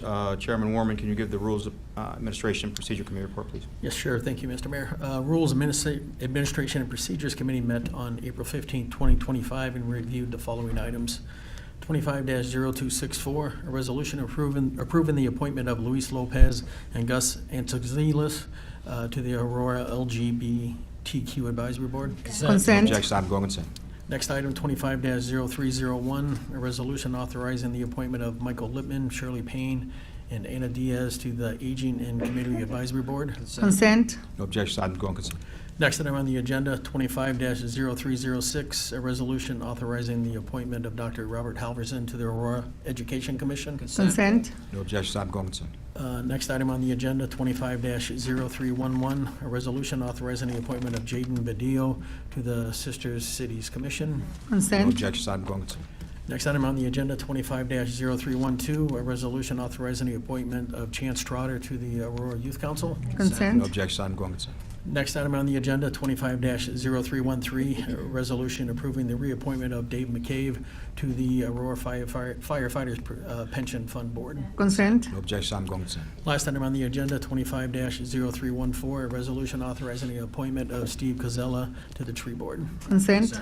That concludes Rules Administration. Thank you, Procedures kind Committee. sir. Let's go ahead and go through new business. Madam Clerk, you call the first item under new business. 250347, a resolution to award the rental of crowd-controlled barricades for parades to United Rent-A-Fence in Addison. Second. No objections, item go on consent. 250365, a resolution approving the appointment of Tracy Basic as Director of Zoning and Planning.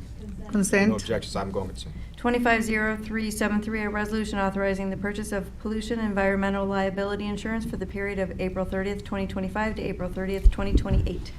Mr. Mayor, Alderman Bug. thank you.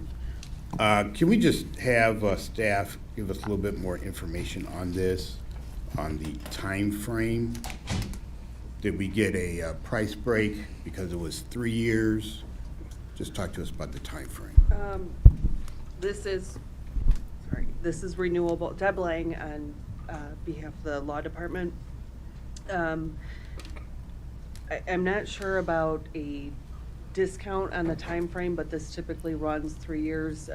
Attached in the exhibit, the previous 3-year quote, and the increase is not that much. It was $91,863, and it has increased to $94,110. So in the past, each time it's been 3 years? That is my understanding, yes. All right, thank you. No objections, item go on consent. That concludes new business. Let's go back to the beginning of the agenda. Staff reports, Mr. Muhammad. Yes. Good evening, Mayor and City Council. We have a number of presentations tonight. This week is Teacher Appreciation Week. So we give a shout out to all of our teachers here in Aurora. Today, May 6th, is National Teacher Appreciation Day. So we can give a round of applause to all of Aurora's educators for the work that they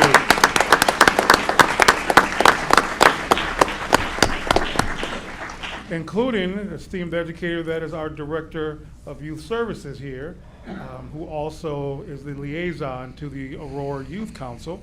And introduce now Mr. Simon Rodriguez, who has a brief report on the Aurora Youth Council, and then we'll recognize our class of 2025 Youth Council members.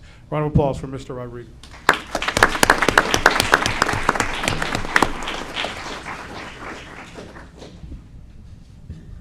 All right, thank you so much, Clayton.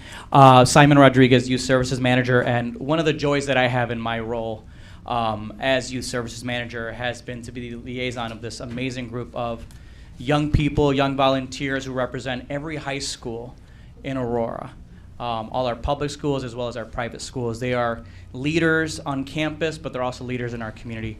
And if you don't mind, I want to have them all come up and just quickly introduce themselves. And they're going to do a quick presentation for you all in regards to all the hard work and projects they've been working on this year and what's to come for next year.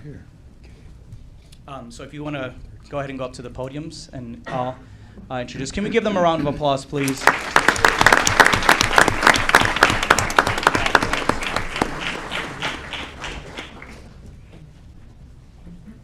You can just go ahead and introduce yourselves and which school you represent, please.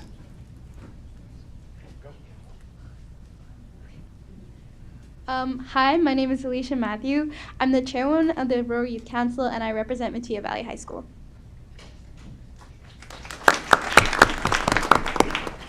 Hi, my name is Aduk Panda, and I represent Mattia Valley High School also. And if we can hold the applause till they all introduce themselves, then we'll do one entire group applause. Hi, I'm Lillian Feinberg, and I'm a senior at Rosary. Hi, I'm Delaney Barron, and I represent Keeneland High School. Hi, I'm Saigan Bote. I'm the secretary of the Aurora Youth Council, and I represent IMSA. I'm Shravya Yedakuri, and I am a junior at Wabansi Valley High School. Hi, I'm Lincoln Majerski. I represent West Aurora High School. Hi, I'm Juan Lees, and I represent Marmion Academy. I'm Julie Mendoza. I'm the treasurer of the AYC. I represent Aurora Central Catholic.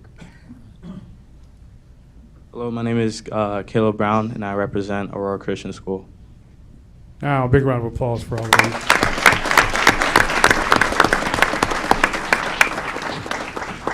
And now they have a presentation.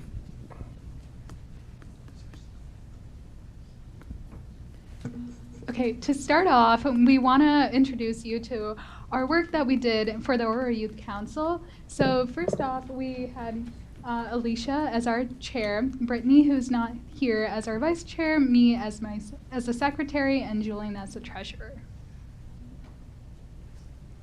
Next slide. All right, so one of the events that we did was the Simply Destiny Thanksgiving dinner. So what we did here was that we helped out many families and we supported them by providing them a really nice dinner for Thanksgiving. And it was a really, really fun event. We had lots of things like raffles and also like a little dance party as well. And it was super fun, and it was really enjoyable as we were also not only just having fun but also providing to those like in our community. So another event we did was the Aurora Festival of Lights volunteering, and basically we handed out some little fun treats like candy canes and other little goodies to like small children and other families. And we also asked for some donations for youth programming in Aurora, so we got a lot of really generous donations there, and it was just fun. We got to, just spread some holiday cheer. So.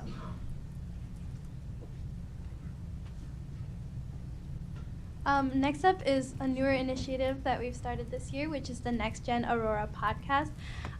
Essentially, we're bringing on youth to speak about their experiences in Aurora. So that's me and Lincoln in that little thumbnail there. But we recently had our podcast recording, and we spoke about topics ranging from what we like to do in Aurora, what our schools are like, and we also had a rapid fire question round, which is very scary. But if you want to listen to the podcast, you can find it on YouTube, and we hope to continue this series in the future.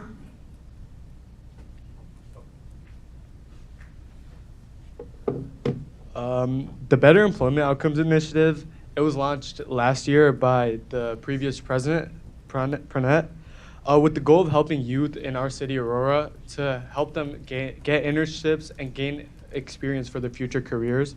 And so the whole purpose of the initiative is to help them through the process, which is usually the hardest part. And so they fill out a form on our website, And then through that, we get in contact with them, and we have templates set out for them where we will help them with their resume and fill out the questions on their application. And for the upcoming year, we're planning to branch out to other companies in order to have better resources so that it would be much easier for youths in the city to gain experience. Yeah. Okay, so in March, we had our Aurora Youth Summit where we had basically all the schools that we represent were there, and they obviously had a very great time from the feedback that we got, which Saeed will talk about later. During the summit, we had 5 workshops, being personal finance, social skills / networking, career exploration, and Just Breathe, and our youth town hall.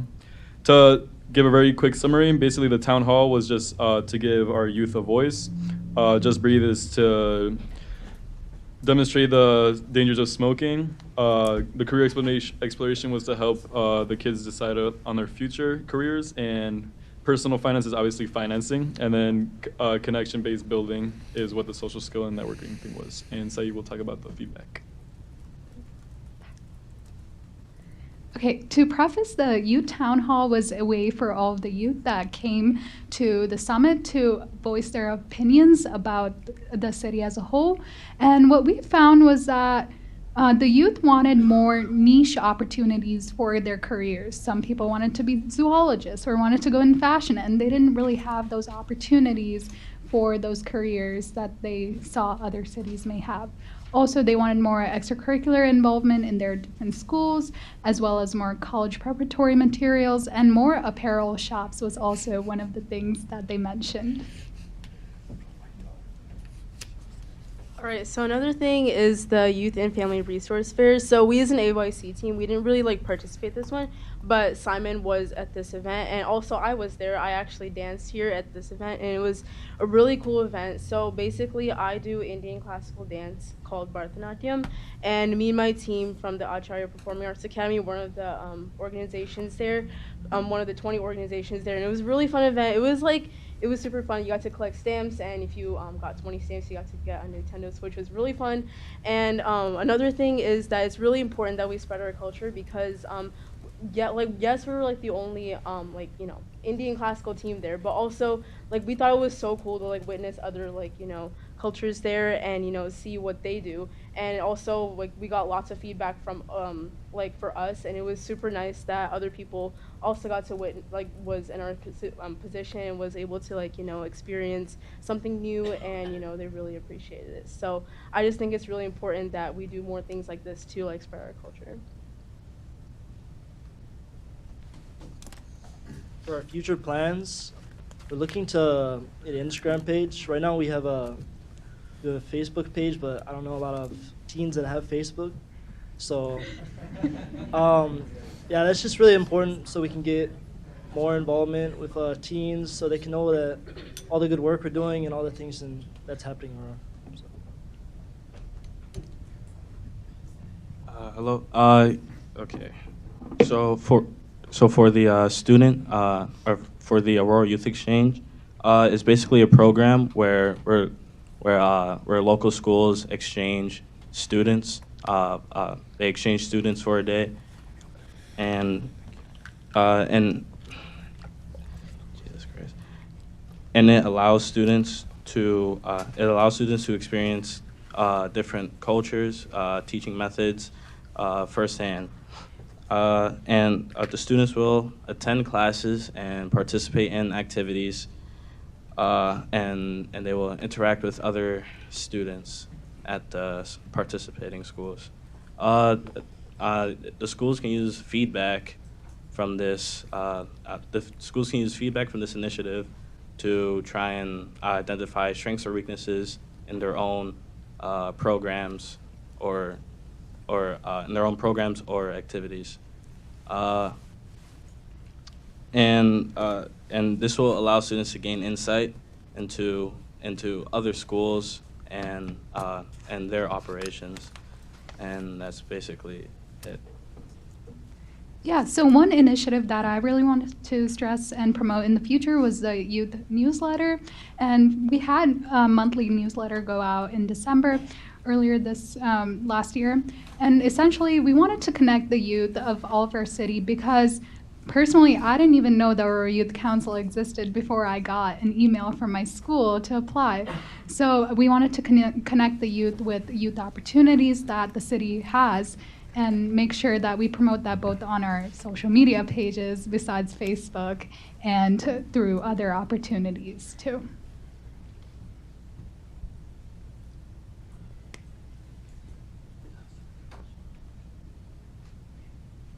Sorry, so I just want to jump in because our student that was going to report on the summer Aurora Youth Programming Competition couldn't make it, unfortunately. So just know that there is also in works for a programming competition that focuses on robotics and coding. Many young people are very passionate about it, but we also know that many of the future careers are in those industries. So more information to come about that. And then later in the summer, one of these Saturdays, we're going to be volunteering at the farmers market, just to give back to the community as always. Yeah, and as Alicia mentioned before, we are still continuing our Next Gen Youth podcast to promote what we're doing here and share our youth voice to all of the Aurora youth. Thank you so much for having us here. We really appreciated your time and allowing us to share what we did this year and also share our future plans. So, thank you. Big round of applause for the Aurora Youth Council. We're so proud of each and every one of you. We're going to ask all of our seniors to please step over here and everyone else to take a seat in this section here. Mayor Irvin, if you would please join us as we recognize our class of 2025 members of the Aurora Youth Council with the Mayor's Award of Youth Leadership. These young people have represented their schools, their families, and our community with excellence, and we're so proud of each and every one of you. And Simon, if you'll join the mayor. First, we have from Aurora Christian, headed to the University of Illinois at Urbana-Champaign by way of Waubonsie. Give a round of applause to Caleb Brown.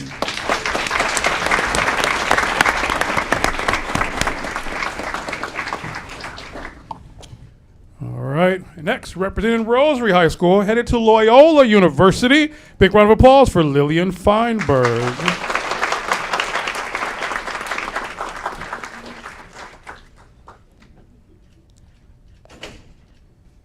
Representing Marmion Academy, headed to Creighton University. Big round of applause for Juan Liz.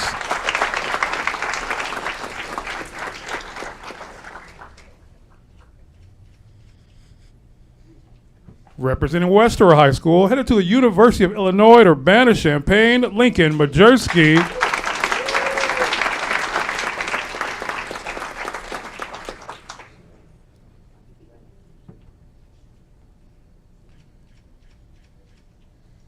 Representing, good job, Lincoln. Representing Mattia Valley High School, headed to Case Western Reserve University, Alicia Matthews. So proud of you, Alicia.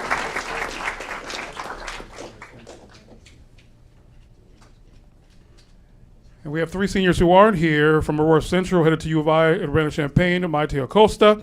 Brittany Chavaria from East Aurora High School, headed to Aurora University. And Kevin Martinez from East Aurora High School, headed to Harvard University. We're so proud of these kids. So proud of them. We're going to ask all of our seniors to please join the mayor as a group, and their assignment as a group for a group photo. And then after this photo, we'll bring in the entire rest of the youth council. Round of applause for all of our seniors. Class of 2025, represented strong. So proud of you guys. There we go. Give it to him, Curtis. ILL. There we go. You need to be ready for that, Bestiacos. All right, you guys stay up here. The rest of the council can come up as well as they take on their leadership roles, stepping into their junior and senior years as well. We're going to add another down here. One more on this side. And Simon, if you come next to the mayor so we can distinguish you from the youth. Well, he just blends in. He has a youthful face, man. There we go.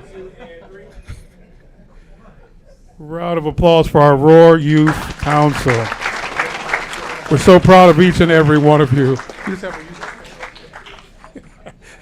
And Mayor, if you would stay down here, we have a presentation for you. If you can come to the microphone and just yeah, as we know, Mayor Irvin has concluded his tenure, his 8 years as mayor, 10 years as alderman at large. 18 years he has sat on this dais representing the city of Aurora. 18 years, almost 2 decades. And as we segue from our youth headed to college, this weekend was a big scholarship fundraiser from the Aurora Puerto Rican Cultural Council, their annual lockup, raising thousands of dollars for scholarships. And tonight, Mayor, the Aurora Puerto Rican Cultural Council leaders are here for a presentation to you. Come on down, APRCC, come on down. Big round of applause for President-elect Quiles and the entire team.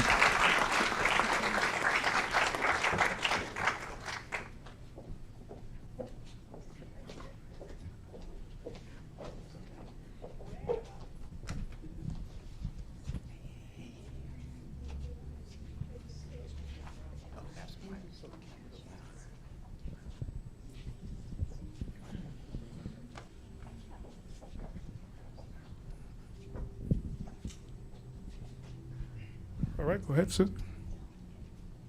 This is really hard.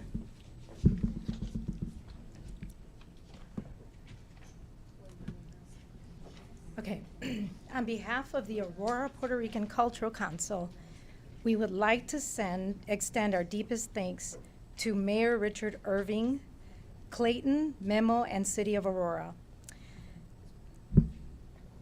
Mayor Richard Irving, thank you for your years of support and partnership. Your unwavering commitment to uplifting cultural events and community-driven initiatives have meant so much to our organization and families we serve. As you step into this new chapter, we honor your leadership and thank you always for standing with us. Gracias. Thank you, Mayor Richard Irving. We have one more fun award that the board, oh, I'm sorry. Forgot about that. We have one more award for our mayor, the board of directors. Hello, my name is Lisa Morales. I've worked in the East Aurora School District for the last 34 years and worked in the community in different avenues, and I've volunteered. So with that, I'd like to thank the City Council and the Mayor for allowing us to speak this evening. And we'd like to give you a small token, but I want to talk to it a little bit. As a former WEPA Heritage Award recipient, WEPA stands for Working for Excellence and Progress in Aurora. I wanted to share how proud I am to work in the City of Aurora and be part of this amazing things that have transpired in this community. A friend of mine said once, and I'll give her credit for this, I may sleep in Montgomery, but I live in Aurora. So I'd like to share just a little bit about this award and what the thought was behind it for you. So growing up in a Puerto Rican household, food was always something that brought us together. We love to cook. Puerto Ricans love to cook. We put our heart and our soul into cooking in the kitchen. So I say this, though, not from experience, because anybody that knows me knows that I can cook two things well, Puerto Rican-wise. But it was evident in my household and in all of our family gatherings. So with that, I just wanted to say that one of the key ingredients to cooking in the Puerto Rican household is sazon. Sazon is described as giving a unique flavor and vibrant color to meals. This term can also be used to describe a captivating quality in a person. Sazon is an essential ingredient to Puerto Rican dishes as it adds color, flavor, and spice, and it brings the meals together. In that same vein, we wanted to recognize all of the contributions that Mayor Urban has done in the community over the years, and we wanted to present to you the Sazon and Corazon Award. And so Corazon translates to heart, right?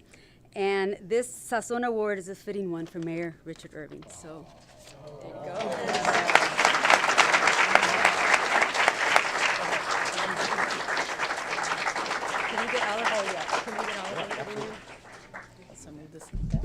On each side of the mayor. There you go.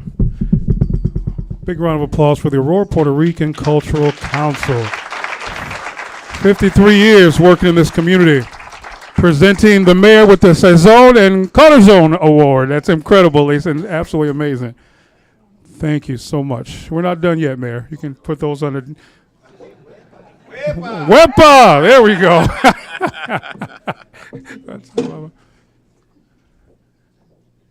And next we have the chairman of the Aurora African American Heritage Advisory Board.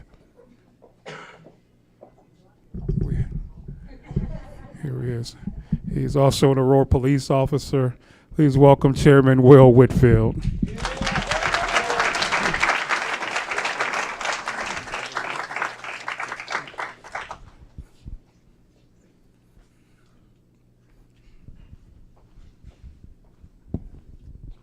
Good afternoon, good evening. Good evening, Council. My name is William Whitfield. I had the honor of serving as the chair of the African American Heritage Advisory Board. It was a pleasure to serve. Like I did with Clayton, Clayton wasn't expecting a presentation at our dinner. Those of you that attended, thank you. Please remember that dinner helps support our scholarships in our community as we encourage our youth to continue education after high school. But Mayor Irvin, thank you. Thank you for your support. Thank you for leading the city, and thank you for leading it with a purpose. And because of that, the African American Heritage Advisory Board decided to name the NIA Award after you and recognizing you for your service.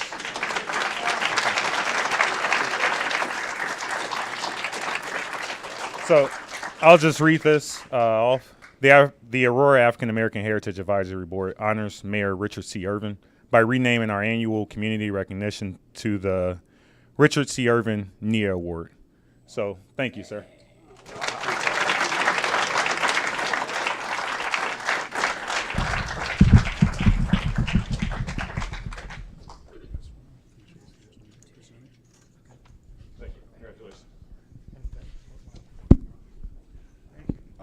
Done yet.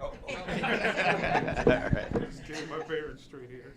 We've had a number of groups that called that wanted to recognize you as well. I don't know if Jay Punacolo's here from JH Hospitality. I know Harish is traveling in India, but Mayor, they didn't want to miss the opportunity, although he and his team were traveling, to recognize you as you conclude your tenure here. And you've been so supportive. I'm reading Harish's words. Of their ventures, particularly their housing and their restaurant ventures. So following in the vein of Lisa Morales with Puerto Rican food, the JH Hospitality have decided to name at Touche Restaurant a meal after you called the Irvin Grit. Because you lead this city with grit and determination. Listen. So we know Touche, French Creole, has many customary dishes. So the New Orleans shrimp and grits, the signature dish captures the essence of Mayor Richard Irvin's story, grounded in substance, elevated with flavor, and spiced with bold, gritty leadership. Like the mayor himself, it blends tradition and innovation, honoring roots while moving forward with purpose. The Irvin Grit isn't just a meal, it's grit, grace, flavor, and fearless purpose, all served in one unforgettable dish. Wow. Get your Irvin Grit at... I gotta go try some. You gotta go try the Irvin Grits there. Wow. Thank you so much. And thank you, Mayor. And Harish said he'll be calling you later for sure. And our final presentation from the Aurora Housing Authority. Come on over, Executive Director Ralph Jordan. Give him a round of applause as he makes his way.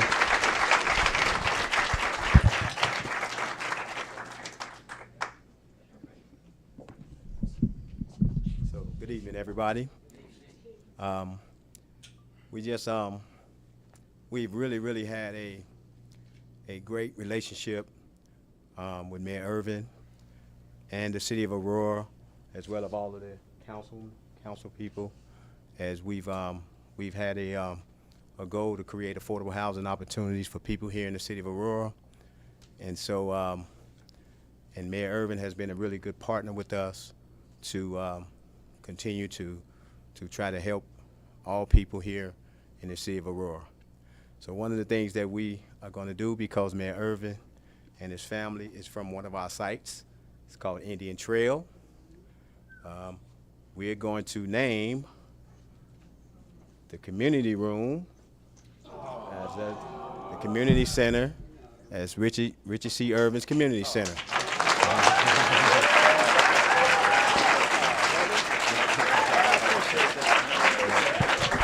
Yeah, Mayor, if you could hold that up, if you can hold that, Mayor, bring it on down between you and Ralph. So, ladies and gentlemen, at 417D, the same exact structure where the mayor grew up in at 417A, the first mother's here, Paula Irvin, where he grew up in public housing, raised by a single mother. Now in that same building is the Richard C. Irvin Community Center at Indian Trail.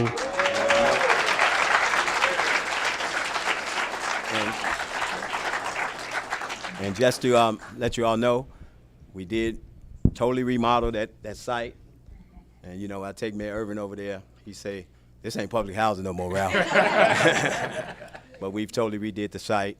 And I really appreciate the city and everybody's assistance in helping us, you know, redo the site.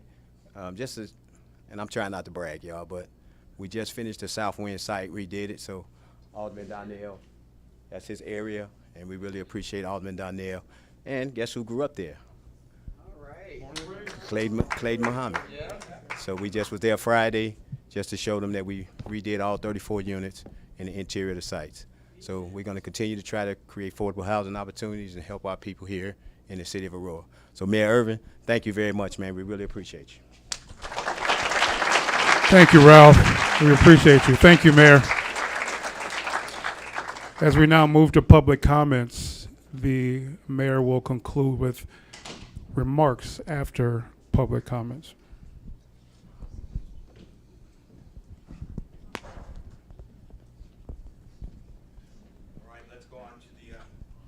Let's go on to the next portion of our agenda.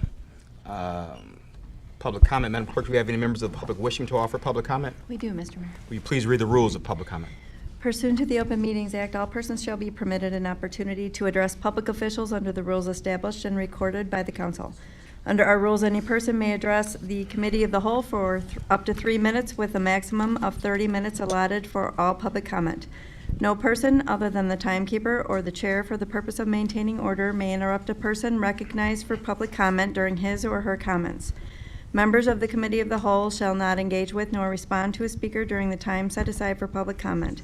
Staff is directed to follow up with members of the public with respect to any concerns raised during public comment within the scope of the city's authority following the adjournment of this meeting. Madam Clerk, call the first speaker wishing to offer public comment. Curtis Wilson. Mr. Wilson, you have 3 minutes to speak beginning now. Yes, sir. Thank you so much. I'm looking forward to getting some of those urban grits, so that's definitely on the schedule. But I just want to say, Mr. Mayor, thank you so much. I came to Aurora under your tenure, and part of that was the council that created the Ingle Park subdivision, which allowed me to have a place to stay. Before I even get into my prepared comments, what I did is, this ties into what I want to talk about, but these are the various badges from the Democratic National Convention. So this was pre-convention, the passes that let me get on the floor. Here's my Secret Service clearance badge right here. Accessibility I did. Also did a lot with the backstage team. And then this was my the badges from all the days at the Republican convention as well. My Secret Service clearance badge that has my picture on there. My badge to get into the United Center. And the reason I brought this up is because you created a culture for service that I really appreciated. You led by example in that I was able to leave all of this at the conventions. That didn't come back here to Aurora. That did not come here. That was not a part of how we lived as a community. In 1963, Martin Luther King Jr. wrote a book called The Strength to Love, which is a compilation of his most famous and well-known sermons.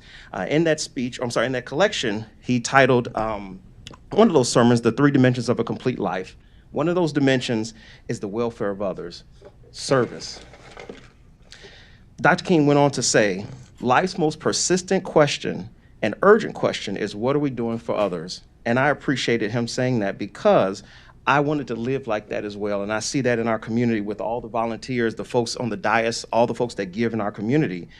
Despite the differences in political party or different views on how a particular issue should be addressed, the root of your legacy, Mr. Mayor, is going to be one of service. You elevated your hometown, Aurora, and I appreciated that. During our recent elections, again, you guys know I spoke on the hate and divisiveness, how I was just so traumatized to see J.B. Pritzker weave his little gnarled fingers into our politics. I can't believe it. But anyhow, Aurora is supposed to be a nonpartisan city and electorate. And thank you for not behaving like the Pritzker cabal to do what they say they don't want, then they do towards others. Maya Angelou said, when someone shows you who they are, believe them the first time. They know themselves much better than you do. And as a native son of Aurora, Mr. Mayor, you supported a vast number of opportunities for everyone, homegrown folks or transplants like myself, to grow, contribute, and to serve others. And one thing I want to just mention, that we are not a political party.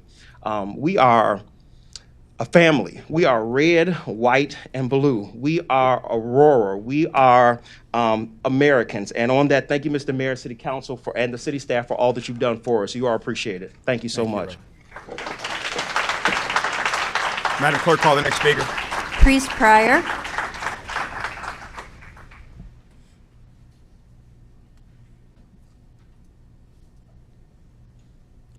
Mr. Pryor, you have 3 minutes to speak, beginning now. I want to start off by saying I thank the council, but I want to speak to Mayor Irvin personally. You have changed my way of thinking. Being, under your administration, I want to thank the administration. I want to thank the chief of police, the chief of the fire department. But I also want to thank you for everything that you have done for Aurora. I got up here. I want to speak to you, but if I could be half of what you are, because you're a great man, you're a great father, son, friend, and you definitely was a great man. And we appreciate you, and we gonna definitely miss you, man. So I just want to let you know that we love you, and under your 8 years, you have showed Aurora truly what leadership is. And I wanna follow in your footsteps. Thank you. Madam Clerk, call the next speaker. George Gutierrez.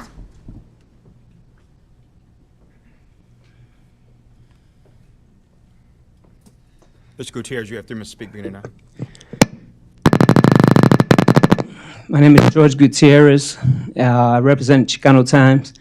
I'm here to talk about an issue that occurred, as I told you before, April 26, 2020, concerning the Aurora Police Department. Mr. Irvin, I'm not here to bash you. All these awards and congratulations you got, they're deserved. But unfortunately, I have to be here because these concerns that I have always went met with silence. So as you know, I've been here for the last 5 years making public comments, speaking on this issue where excessive force was used by the Aurora Police Department against myself. I then filed a civil lawsuit against the City of Aurora and the Aurora Police Department. Throughout this lawsuit, I requested a public forum and stated that I would drop the lawsuit if we can get a public forum that would lead to change, because there were plenty of discussions before the change listening sessions, which did nothing. They were declined all the way up until my trial, which was April 21st of 2025, a couple of weeks ago. It was declined again. So I wasn't asking for any money. I wasn't asking for anything but change. That's all I was asking for. However, I went to trial, and Officer Corey McHugh and Matthew Myers were 2 officers that showed that they broke the window of my vehicle, pulled me out, and slammed my head against another vehicle. The jury found that Corey McHugh was liable for what he did in using excessive force. The Aurora Police Department and the City of Aurora continued to deny what took place and justified it as a justified use of excessive force, right? Which it wasn't. The evidence was clear. The videos were there. It showed, and the jury believed it. The jury believed it so much that they awarded an over $1 million verdict, holding Officer McHugh liable for what he did. As I stated, they continued to deny what took place, trying to excuse it. They did not put this in their police reports when they did it. They continued to say that, it was justified. And I'm here to state that it wasn't. It's been met on deaf ears for the last 5 years under Mayor Irvin, under Chief Zeman, under Keith Cross. And I know there's a number of law enforcement here, but unfortunately, I do have to come out and speak out against this. And I hope that with the next administration that comes in, that these things will change. I myself personally will not stop. I will keep speaking up for the people, because this verdict that I won is not just for me. This is for the people of Aurora that I will keep speaking up for, because there are a number of citizens in Aurora who have lawsuits. There's other people that have issues with Aurora Police Department that are afraid to speak up because of retaliation from the city and APD. So as I like to say, that Aurora and the APD are not enemies. I wish to work with them, but if I can't, I need to speak up about these issues. Thank you for your time. Madam Clerk, call the next speaker. Teresa Shoemaker. Madam Shoemaker, you have 3 minutes to speak, beginning now. Thank you. I'm just here to say thank you to all of you. We are going to be closing our doors at CIS at the end of this month. And we have worked with the city for 30 years with cities and schools. I've been the director. Well, I've been working with CIS for 26 years. So we have been honored to be here, honored to work with you, and thank you so much.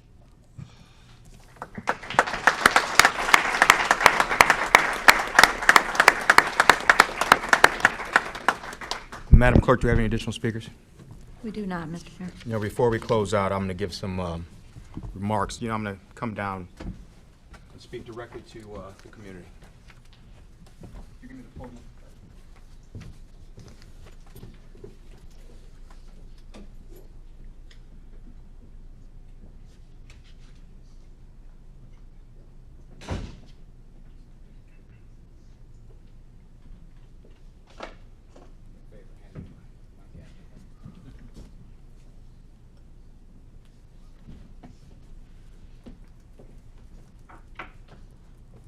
I appreciate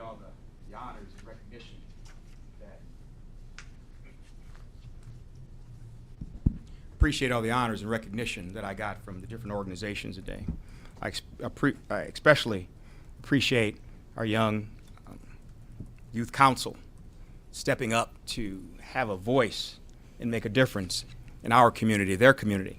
Matter of fact, that was one of my proudest moments as mayor, and I have many proud moments in the last 8 years. But creating that council for those young people, that was the first board or commission that I created as mayor. And look what it's bloomed to. Kids excited about getting involved and participating in their community, going off to colleges such as Harvard and Yale. This was an exciting 8 years. But next Tuesday will be the inauguration for a new administration. So this will be my very last Committee of the Whole meeting I chair as mayor of this great city.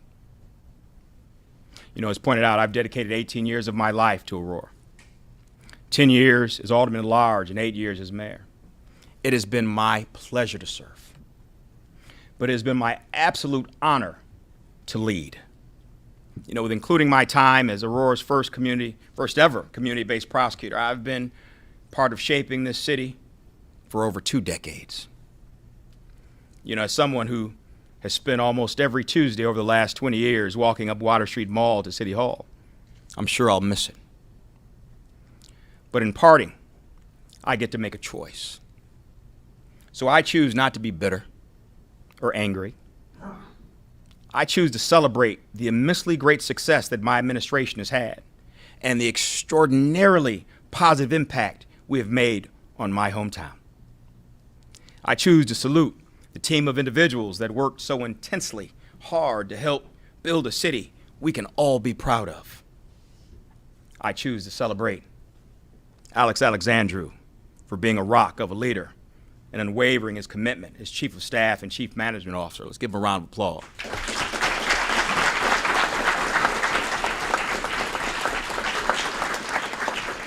I choose to celebrate Chuck Nelson as the first ever deputy mayor who brought prestige to my newly created position, and Memo Trujillo following as the first Latino deputy mayor, creating a strong foundation of history for future generations. Let's give both of our deputy mayors a round of applause.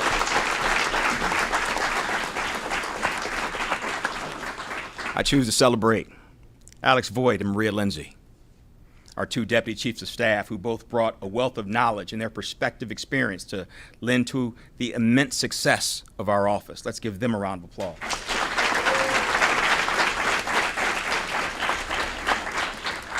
I choose to celebrate Clayton Muhammad, the golden voice that eloquently spoke Aurora into prominence. Let's give him a round of applause. I choose to celebrate all my department heads and division heads that have selflessly banded together for betterment of our city. Let's give all of them a round of applause. They do great for our community. But in the end, I choose to celebrate Aurora and what this team has accomplished to make this city what it is today. You know, my time has come to an end, as every era does. There were 58 mayors before me, and I expect there will be 58 mayors after me. But I am the 59th mayor of Aurora, and that will always be. Amen. I am the first black mayor in 185 years of this city's history, and that will always be.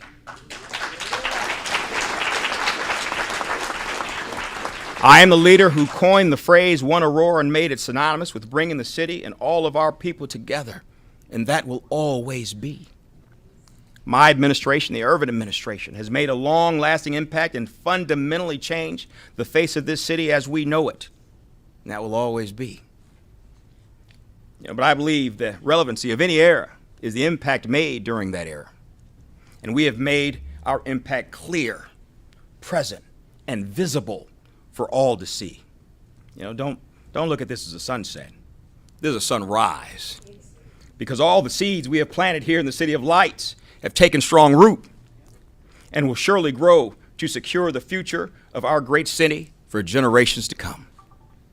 You know, many of you know how hard I worked and strived and fought hard to be mayor of Aurora, a struggle that took me close to 20 years. And the day I got to stand in front of a crowd of over 1,000 people and proclaim, my name is Richard C. Irvin, and I am the mayor of Aurora. That was a lifelong dream. And I lived that dream for 8 glorious years. Not many people get to say that. They get to live their dream. But even more amazing than living a dream is making all parts of that dream come true. If you look around the whole of Aurora, you can see the Irvin administration's touch, our fingerprints, our influence. And although I may be gone, our mark will last for decades. You know, I was thinking as I came up to City Council today, you know, when you walk up to City Hall through Water Street Mall and you marvel at those Italian strung lights, that's the Irvin administration.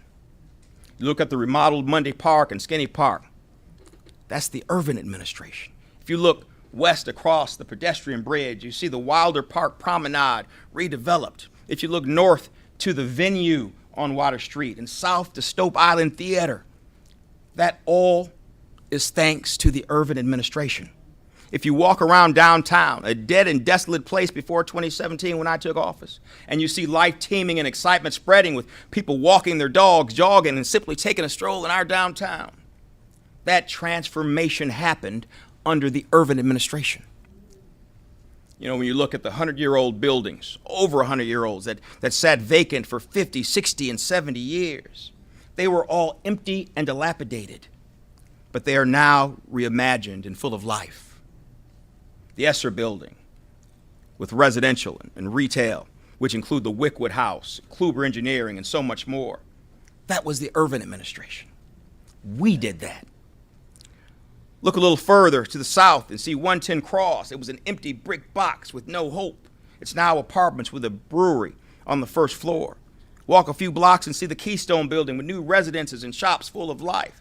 That was the urban administration. We did that. Then the Silver Plate building with new residential and new retail, which includes a 1950s ice cream parlor. We did that. The terminal building, no lights had been seen in the upper floors of this building for 70 years. Now full of apartments with a soul food restaurant scheduled to be open early next year. The urban administration, we did that. The Hobbs building, a famous part of Aurora skyline, fated to collapse before our eyes. Now full of beautiful apartments and world-class restaurants such as Leilani, Giardino, and the French Creole restaurant that I helped name, Touché, that evidently has a dish named after me now. And an additional speakeasy that's underway and being built. We did that. None of these restaurants and eateries were there before I took office. There was no Society 57. There was no McCarty Mills. There was no Kraft Urban. There was no Charlie's Creamery. There was no Altiro. There was no Amore Mio. There was no Art House. There was no French 75. There was no Foreign Exchange. There was no A-Town Pub. All that happened during the urban administration. Every single one of those establishments happened under my administration. We did that. You know, you've heard me say cranes in the air equals success. Well, in our downtown, for the first time in 20 years, we have cranes in the air with a new, beautiful DAC development, bringing 250 apartments on our beautiful riverfront. That's the urban administration. We did that. But our work didn't stop in our downtown. It permeated throughout our entire city. On the west side, the Redwood townhomes, the Prairie townhomes are under construction as we speak. The Aldi, the Aurora Bank and Trust, Lindsay Windows, Factor, and so much more. All growth under the urban administration.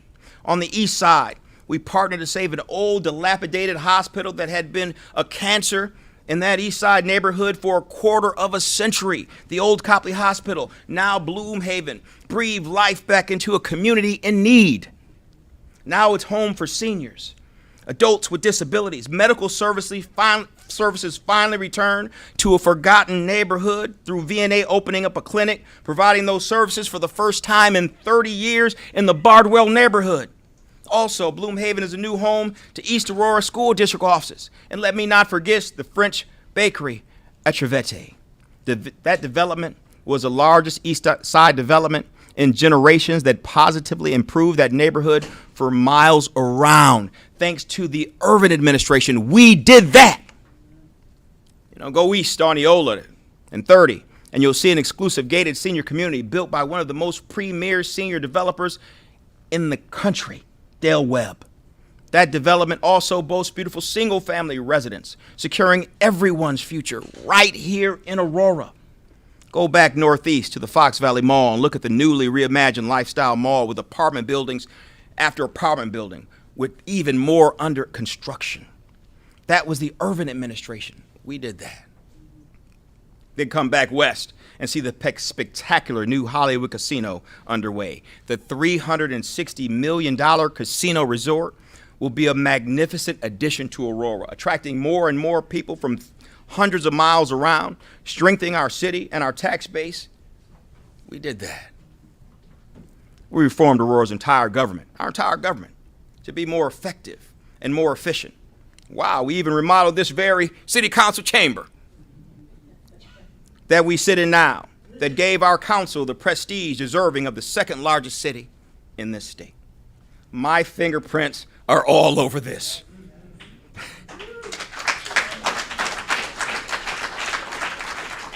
We've added 3,000 jobs, from IT jobs to manufacturing to retail. We've welcomed more women in minority-owned business in 8 years than in our history.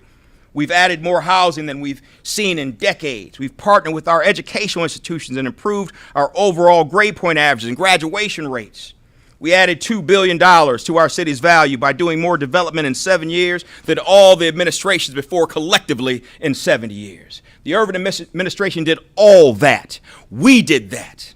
And we did it all while dealing with a polar vortex that froze our city in place, a mass shooting that rocked our community to the core, a pandemic that shut down our city and the entire world, and riots that threatened to burn and destroy our downtown. But we still prevailed and emerged Aurora strong. We did that. We drew up a blueprint of transforming this city, and we implemented it. And because of it, we have won recognition throughout the country and the entire world. Wallet Hub said we are one of the best run cities in America, one of the best cities to raise a family in America. Go Banking Rate said we are one of the best cities to buy an affordable home in America. Bloomberg Philanthropy said we are one of the top 10 most engaged cities in the world. And closest to my heart, because I'm a result of it, Wallet Hub also said that Aurora, Illinois was one of the best cities in this country to live the American dream. All of those things happened under the Irvin administration. We did that.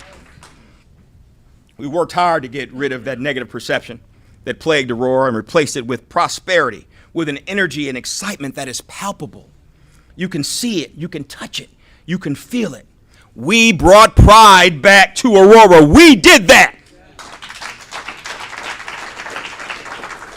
Now, reality is we set the bar very high, but Aurora deserves it. We, the residents of Aurora, we all deserve it. Now, to the new administration, congratulations on your victory. But as of next week, time for campaigning and rhetoric is over. Now you've got to govern. What you will soon learn is you caught a tiger by the tail. And you have two choices. That tiger devours you or you tame it. We tamed the hell out of our tiger. And we left some mighty big shoes to fill. Good luck filling them. To my beloved city of Aurora, I came, I saw, we conquered. Madam Clerk, one last time for the record.